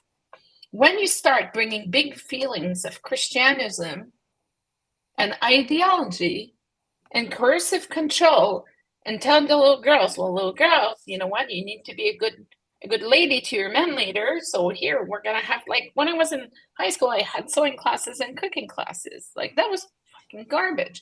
But we do not need to go back into a 1960, 1965 curriculum because there's one dude that got his feelings hurt somewhere and he decided to throw the province on fire. That's what we need to be mindful of. So everybody's tired. Heck, I'm tired. I'm exhausted. Like, the past 2 weeks have been hell with that renewable garbage stuff. But at the end of the day, we need to organize. We really do, because we're going to have to be careful to not elect, like, kind of,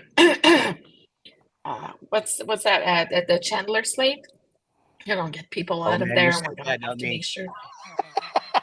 I'm not going anywhere. I don't even think I'm legally allowed. I'm not saying anything bad. It's a freedom of speech. It's an opinion. I'm just saying, there are some actors out there that,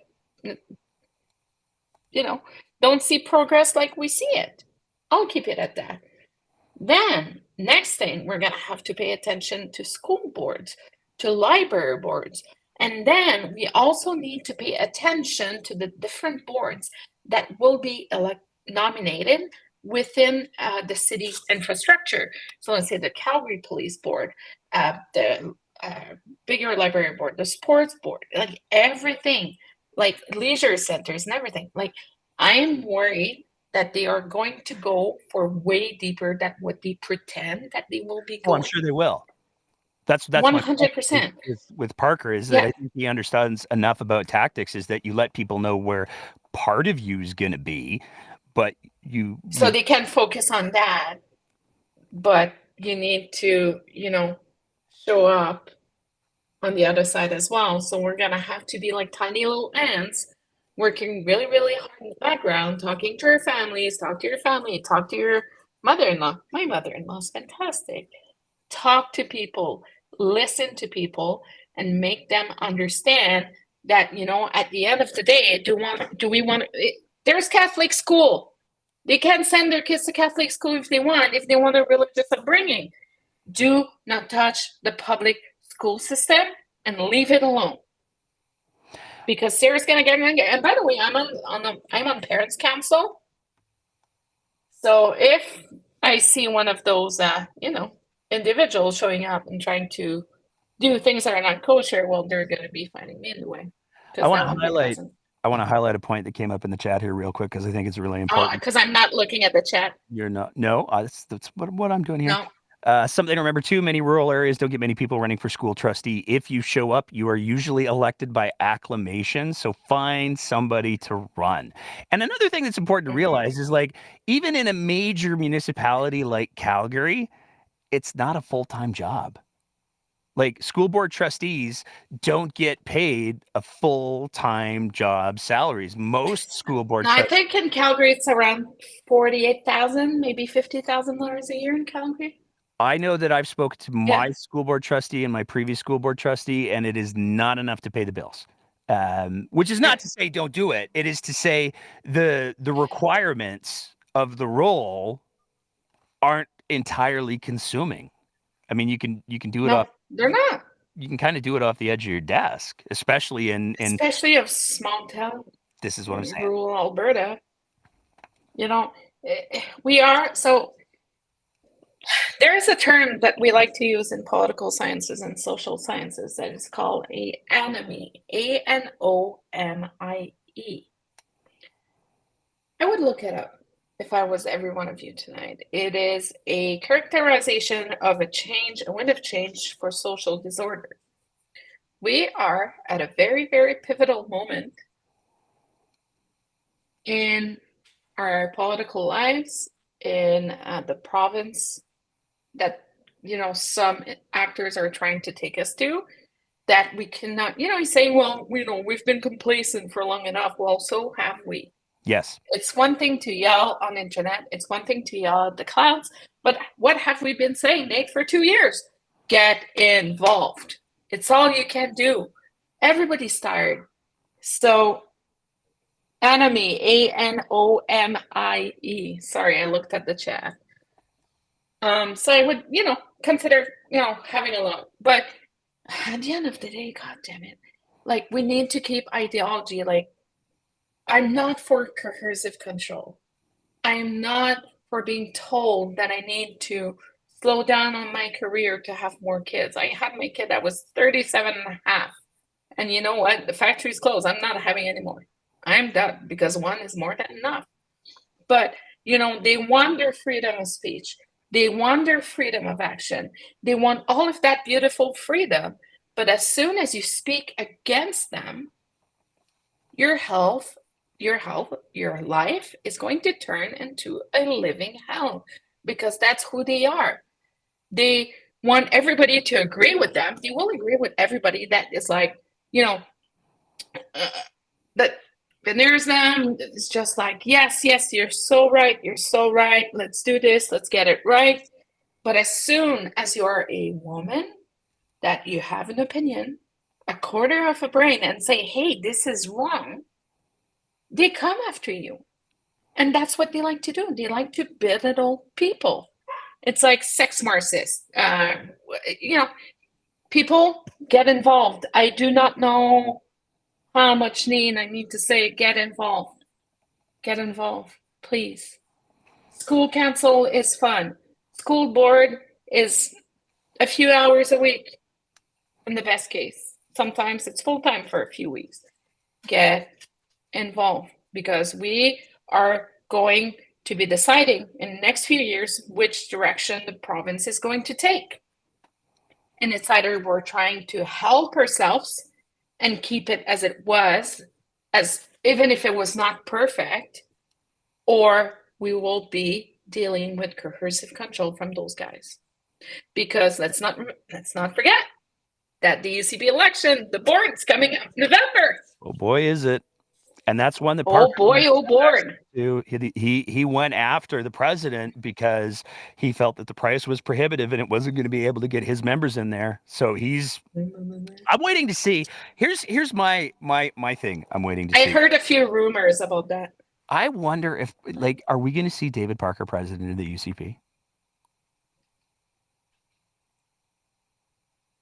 I think he's going to do something else. I mean, I wouldn't be surprised. But and you know where I'm going. Yep. Oh yeah. But I don't want to. It could be. I don't think that's what he wants. But if things are not going his way, or if, some actors are not being compliant enough to his requests, his demands. I'm worried that, things could go way further and things could get way worse. Like I was talking to someone this week, I was like, we need to take them more seriously than what we have been for the past 2 years. Like, they have been in my way since the leadership, so May 2022, when it started, when we started to announce and everything in between. That's when they started to get in my way. But at the end of the day, if we don't do anything, we're going to be the poor suckers that are going to be suffering from it. Everybody's tired. I know a lot of people, like we're seeing with the moratorium, like full disclosure, I have a client that, was considering Alberta, but bye-bye because of those policies, and it's hurting everything. It's hurting the economy. Like Roger from Grand Prairie, how is he going to explain to his kids that he can't buy Christmas gifts or Christmas dinner because his electricity bill is $775 and daddy's out of work? We got because tagged of in some decisions. we got tagged in a tweet tonight where somebody was comparing their power bill from this year to last year for the exact same place that they live. I don't want to say too much. And it was literally double. I mean, and here's the thing. You gave me my window, so we're gonna play a quick little clip, and then we're gonna open it up to the open mic because we've had people waiting for a little bit. If you're able to stick around. Yeah, sorry guys. Yeah. Perfect. I want to give. God, I would love to meet. I mean, I never will. I know that, and it makes my heart sad. But I would love to meet and take for coffee the person who's behind the Twitter account Disordered YYC, because I do not know where they get the time, but they find all of they're able to go through the volume of media that's produced, and this clip that I'm going to play right here, when it comes to the electricity piece, is so important. We had David Gray on the show a little while ago, and he explained all of this in great detail. And it's something that has been poorly understood. And I know that David Gray has been trying to raise the alarm on it for quite a while.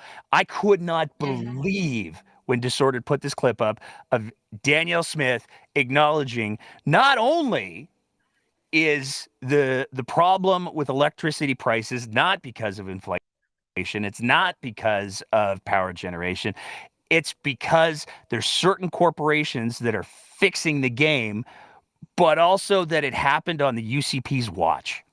The Premier, why Alberta's electricity rates have increased 128% in 1 year compared to 12% in Saskatchewan. Alberta also has the highest price per 75 kilowatt hours. Why is this? We deserve to know the truth, and that is from Kevin. We certainly do, and that's why I've got my electricity minister and Nathan Neudorf working on that. One of the things that changed a few years ago is this concept of economic withholding. It's a complicated topic to raise, but essentially it allows for generators to hold back a little bit of the power so that the price goes up so that they can sell it at a price that allows them to make money. And when we looked at this before, we never used to allow this. When they looked at it in 2020, the market surveillance administrator didn't think that there was a problem. And so they said, well, this is a legitimate practice. And now what we have seen is, unfortunately, I think too much power is being held back. Prices are escalating too much, and we're all paying the price for it. So we've begun the conversation of how we address that, because we have a problem with the market design. There's no question about it. When the regulated rate option surges to 32 cents a kilowatt hour, that's a sign that something's broken. There it is. I mean, that's the quiet part out loud right there.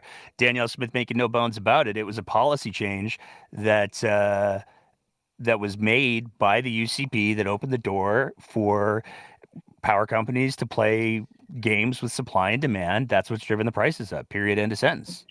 But Nate, I'm wondering what happened. What must have happened this summer for, the government to have a change of heart within less than 2 weeks. I'm really wondering what happened, especially, when the timestamps of the goddamn letters are showing July 20th. Anyways, let's move on. I'm just gonna go get water because I'm really thirsty, but I'm listening. Yeah, I can well, send Leonard over. I'll send Leonard over to moderate. Okay. Sounds good. I'm going to open it up to the open mic while you do that, because we do have one person who has been waiting for an unbelievably long time. I'm telegraphing, by the way. I'm going to vamp for a second about opening up the open mic and Cassandra being our first speaker, because I'm so scared, based on how long she's been waiting to speak, that she's fallen asleep. And I'm gonna add her as a speaker, and there's gonna be absolutely no one there, because we are now well into hour 2, and that's a long time to ask somebody to hang out to share the thoughts. But I hear some noise. So Cassandra, you there? Yeah, I'm there. I'm laughing because I was just I did it because I thought you were going to open up, and then when I realized Sarah was coming on, I thought, well, they might make it to me, they might not. I'm hanging out anyway. The open mic is one of my favorite parts of the shows, because not only are there regular speakers like yourself who bring some really good insight, but occasionally we get Spider-Man and the Joker, so that's cool too. Yeah. What's going on tonight? Oh God, where do I? This. I mean, it's always loaded. There's always something. But I actually, I decided I wanted to speak on one topic, and then you kept going, and I'm like, oh Lord, where do I start? But I do want, back to the whole electricity thing. One of the things that when I was listening to Danielle talk, that drove me absolutely nuts, because she was trying to answer this question of the border from a reporter, and she's trying to think things that you can almost see the wheels turning in her head while she's trying to think of how to respond. And she's like, well, and it gets -30, and then the wind stops blowing and the sun stops shining, because it gets to 30 below. And I'm like, okay, literally. And I had an idea, but I had to go look up to confirm. So 333 days out of 356 days a year in Alberta are sunny. We are literally the sunniest province in Canada. Calgary and Edmonton being the sunniest cities in the country. And we are the second windiest place in the world. And then, because I'm tweeting this out on my other account, and they're like, there's always some jackass that's like, oh, well, the sun doesn't shine at night. And I'm like, really? The sun doesn't shine at night? Well, okay, I think you need to read up on how all this works. There are places where the sun does shine for part of the year at night. Yeah, it's going but that's another. But yeah, so I just thought it was ridiculous. And then somebody else threw, and they were trying to be serious about, but the turbines start working when it gets to -10 or 20, and I'm like, and I know that early on that was an issue, but it just so happens that some of the windiest places on the planet and some of the windiest times of year are the coldest. So I guess, we've got all these great people at developing technology. I guess somebody did come up with some turbines that actually work to -40. So, I just I don't, this is what drives me nuts. She just spews stuff. And the other thing that is troubling me is in some cases about the oil and gas and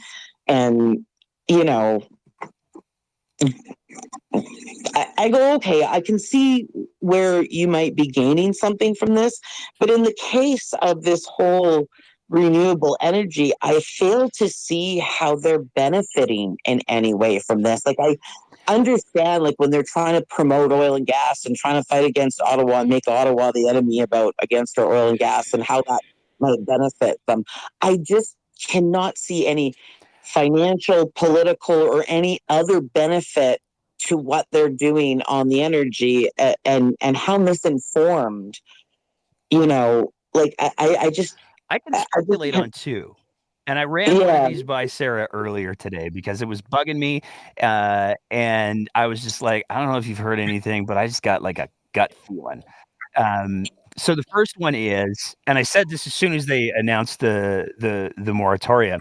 If you want to say to the feds, we can't make 2035, can't be done, takes too much.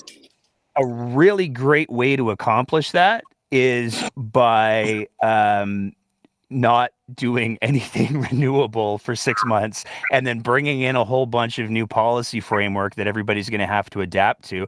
If you find administrative ways to slow the brake or to pump the brakes on getting to renewables and getting to a net zero by 2035, then you found ways to get to net zero by not get to net zero by 2035. And I can see that argument, but the only problem I have with that argument is under the UCP. Is under the UCP, as early as 2021, they were already saying, like, with our advancements in solar and geothermal and all of this, that we were actually on course to meet the 2050 targets by 2035 and methane by 2025. So I think that Smith needs the federal boogeyman, though. I think that's a big part of her strategy is the more thing, like everything that she does comes back to, and it's the Fed's fault. It doesn't matter. It could I know, rain during a press conference and she'd be Justin Trudeau. That's her jam. I get that that's her jam, but my problem with it is that if you're going to have that jam, at least when you're making an argument, like have some, I don't know, like have some intelligence and know what you're talking about so that you can actually maybe make a argument that's not so easily torn apart. You know what I mean? Like it's just too easily torn apart, and I think that's my biggest issue. I don't disagree, but I go back to Turkish Tylenol. The other reason, that I can see potentially for something like this is we've heard Smith talk more and more and more about how we need more baseload capacity. We've heard Smith talk more and more about how she's not really talking about Alberta is going to be an oil province. She's moved away from that, and in a fascinating tell, even Canada Action has moved away from that narrative. Everybody's now talking about natural gas. And so I find the question that I asked Sarah today, and I'm going to ask her to answer it again now so everybody else can hear it, was is this buying time to get some natural gas, some new natural gas projects in the mix? Does this say, hey, you know what? We don't have the framework for doing renewables right now, but natural gas is pretty much net zero anyways. So we're gonna go all in. We've got this company out of Turkey, and they make these portable natural gas plants that they've sworn will be here next month. I mean, Sarah. I do believe that it will be in the agenda because, like we said this afternoon, when Smith talks about very specific projects, she sends telegrams and little pigeons right, left, and center, and sends a lot of clue because subtlety is not necessarily something that is, given to everyone. I would not be surprised to see not hydrogen. Sorry, I've been talking a lot about hydrogen for the past 6 months. I would not be surprised to see natural gas, power generation hopping by a land close by your house. It's got to be, we all know we need to expand the grid. We need to expand the grid. Yes, we need to expand the grid to, to respond to the demand of electric vehicles, to more electrification, a lot of things that we're using now are more battery generated and everything in between. We need to expand the grid. But this ain't the way. And the false equivalencies of, but we need regulations for renewables when they cannot even enforce $750 million in taxes that are owed by the oil and gas industries to be paid to the landowners with the landowners rent commission. That's not our story. There's a lot of false.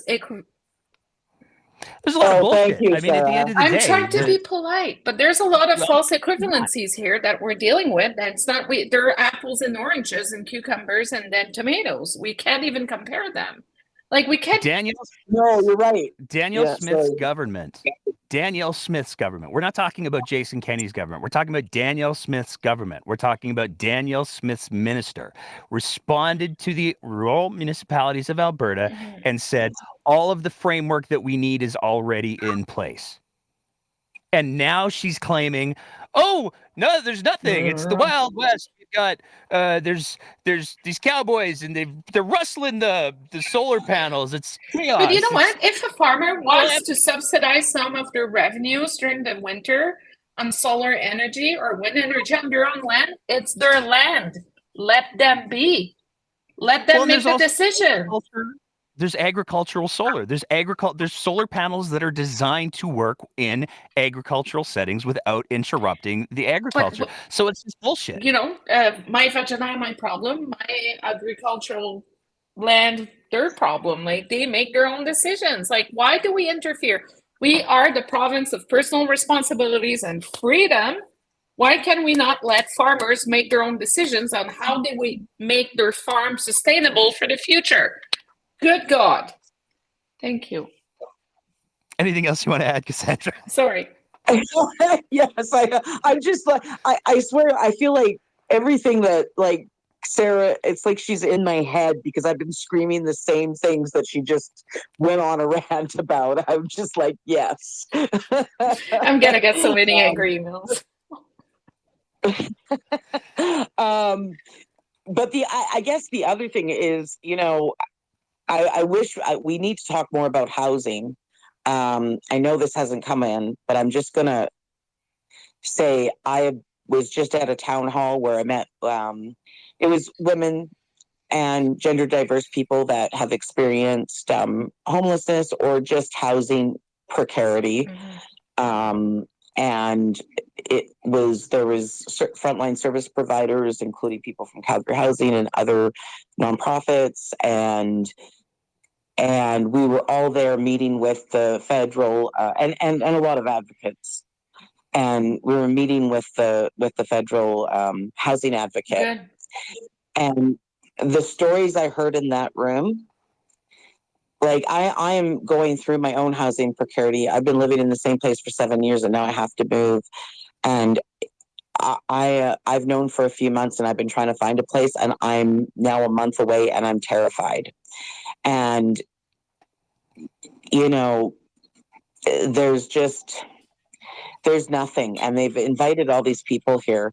You know, I've told people in BC and Ontario that I know that are thinking of coming. I'm like, don't do it. There's already not enough housing and it's gotten worse. And it's not even about just affordable. Like even it's hard, even when you stretch your budget to the limit and say, okay, well, I can live on this much less. You still can't get that place because you're going and there's like people will put up places for rent and they get so many they shut their ads down after a day because they've gotten such an overwhelming response. And so it's just really terrible. And I hope that you will do a show about that. And if you want to reach out and talk to me more, I can give you some more.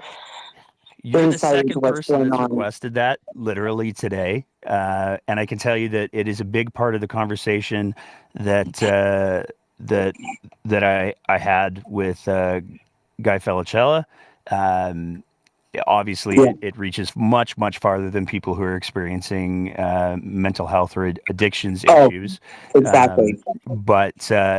This is it's complicated, but it's worked its way to the top of my list of topics that we're going to be covering right away because literally myself and the team here are getting inundated all week with requests for, are you going to talk about housing? Are you going to talk about the rental situation? Are you going to talk about housing? Are you going to talk about the rental situation? So one of my goals over the next couple of days is to make some connections. So if you want to send me a DM or send the show a DM in regards to who are some people that you would recommend that we get on board, absolutely. Yeah, well, just so you know, I am a housing, like, I mean, just, I always talk about my disability advocate. I'm also a housing advocate. And I actually am one of the admins on a friend that started a Facebook group called, it's Alberta Landlord and Tenants Complaint Group, but it's really an advice group.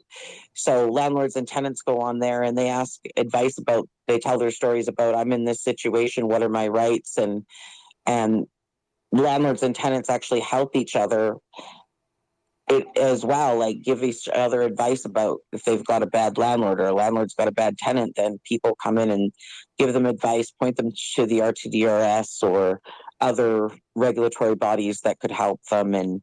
And so we do a lot of that. And I've been working with a lot of people on housing, but I can definitely give you some names. I could, there's one name right off the top of my head that, a really strong housing advocate, and I've been trying to get her on another podcast. Some friends of mine have, but I've heard her speak, and she's talked to me, and she just knows her stuff and her statistics and her in such a way that I can't even compete with it. And she's a housing is a human rights advocate and Cool. Very strong, very smart. Yeah, send me a DM, and we will set that up. We got Lynn in the queue as well, and then I just got another DM that I want to address after we give Lynn the opportunity to speak, because it is painfully on topic with a lot of what we've been talking about tonight. So I'm going to add Lynn in here.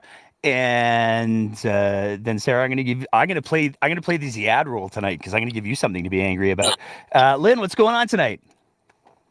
Sorry, Nate. I came in late, so I didn't hear any of the stuff that Cassandra was talking about, because I was a bad Albertan and listening to the American politics. Oh my God, that was a shit show and a half. Sorry. I don't even know what y'all are talking about. I know, the debate. But anyway, I was listening to you. I came in listening about the school boards. And I have on, this is not a Christian thing. I had more than one person who attended the Fort McMurray Christian or the Catholic school board, the thing that they had going on. And as a 66-year-old, I'm like, you know what? I have time for this.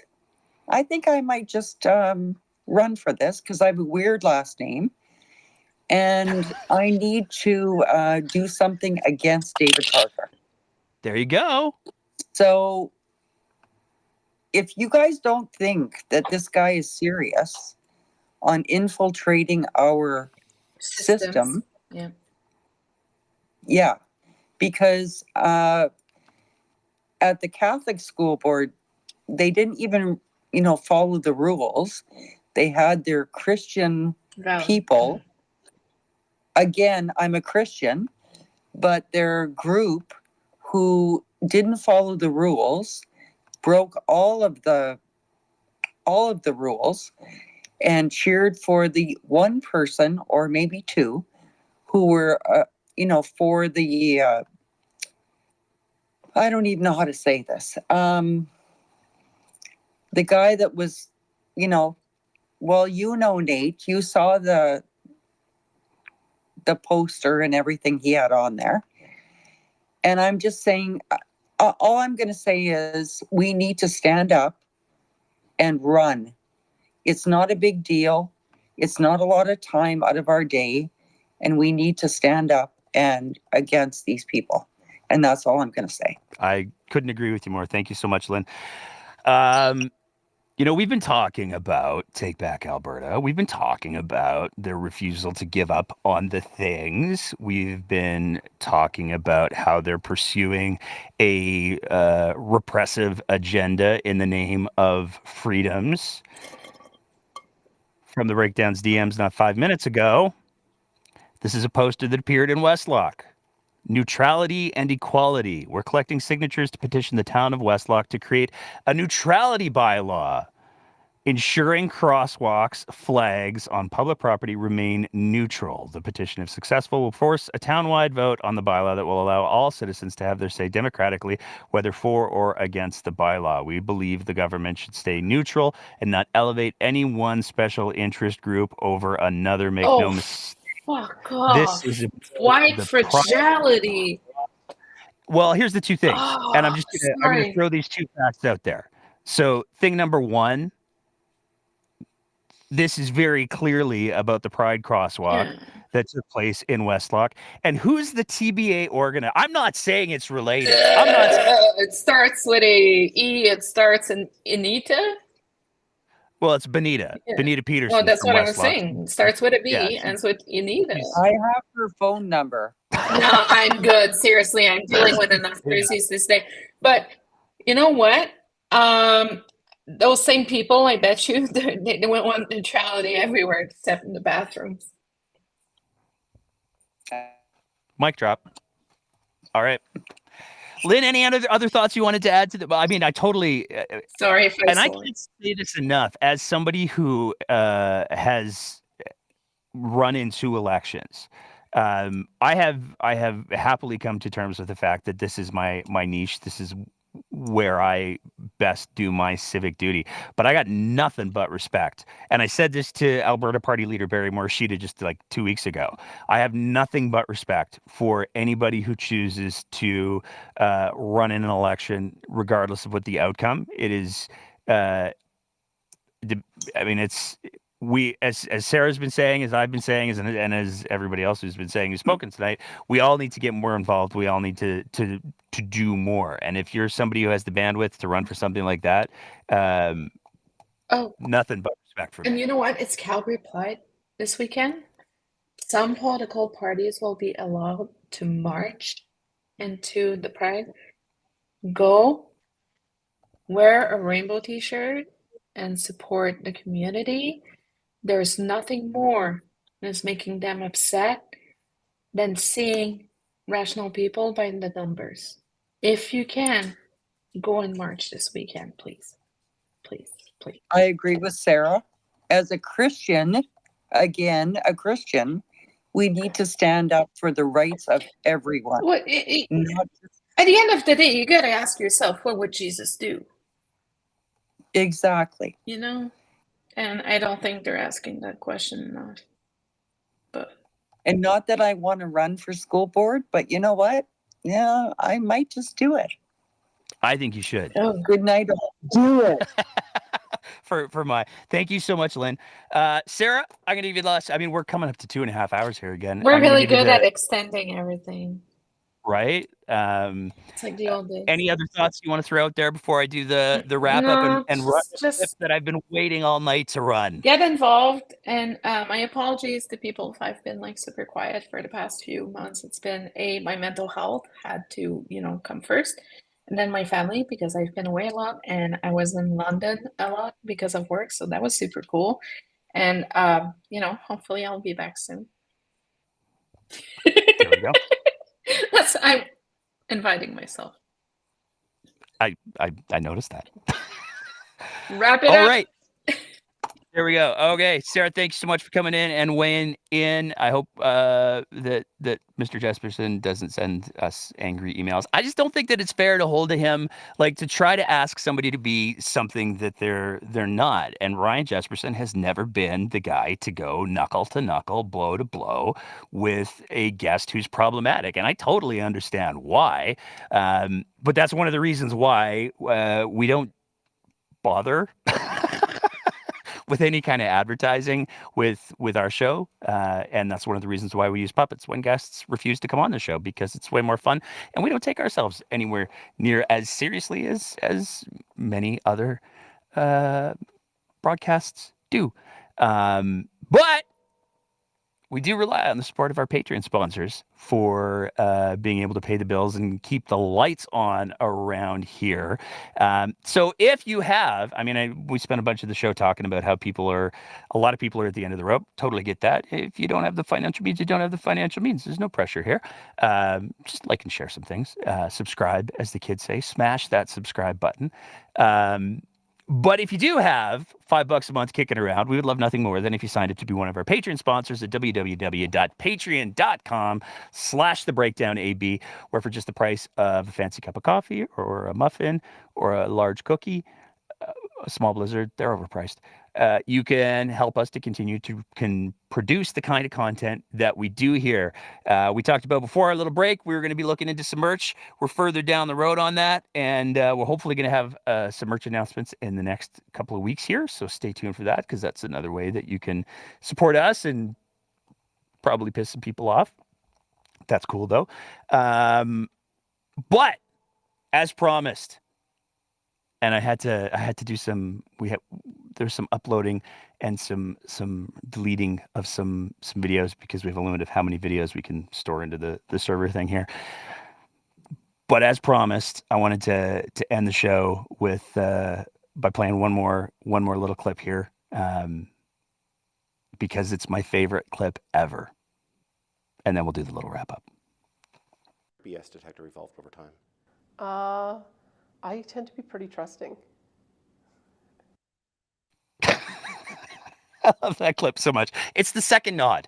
It's the second nod that does it for me. That's what just gets me right there. For everybody who's listening to the audio version, maybe we'll post the video later tonight, just as a fun thing for everybody to see. But that's my favorite video of Alberta politics ever. That's better for me. That's better than the cookie video, and that's going back a little bit. I want to say a big thank you, as always, to all of our Patreon supporters. I want to say a big thank you to everybody who follows the show on any of, God, there's getting to be so many social media platforms now, but big thank you to everybody who's following us on any of the social media platforms, sharing the stuff, all that kind of thing. It is a huge help. It helps us get the word out. So thank you so much to everybody there. I want to say a big thank you to Sarah Biggs for coming on the show tonight and sharing some thoughts. Big thank you to our regular speakers who popped in as well to share some thoughts. And everybody who's listening to or watching the show, thank you for taking the time out of your day to hang out and listen to or watch the show. If you're on the YouTubes, leave a comment. We read the comments. If you're listening to this on the podcast, then we'd love nothing more if you left us a rating and maybe a little review. Talk about what you like about the show, what you don't like about the show, how much you hate me, whatever. It's all good. But the more reviews and the more ratings that we get in there, the more ears the podcast gets into. All of that being said, it was a heavy episode. We're 2.5 hours in. Civic engagement is work, everybody. We get that. Take breaks. Lord knows I just had one. But as always, take care of each other and keep the conversation going.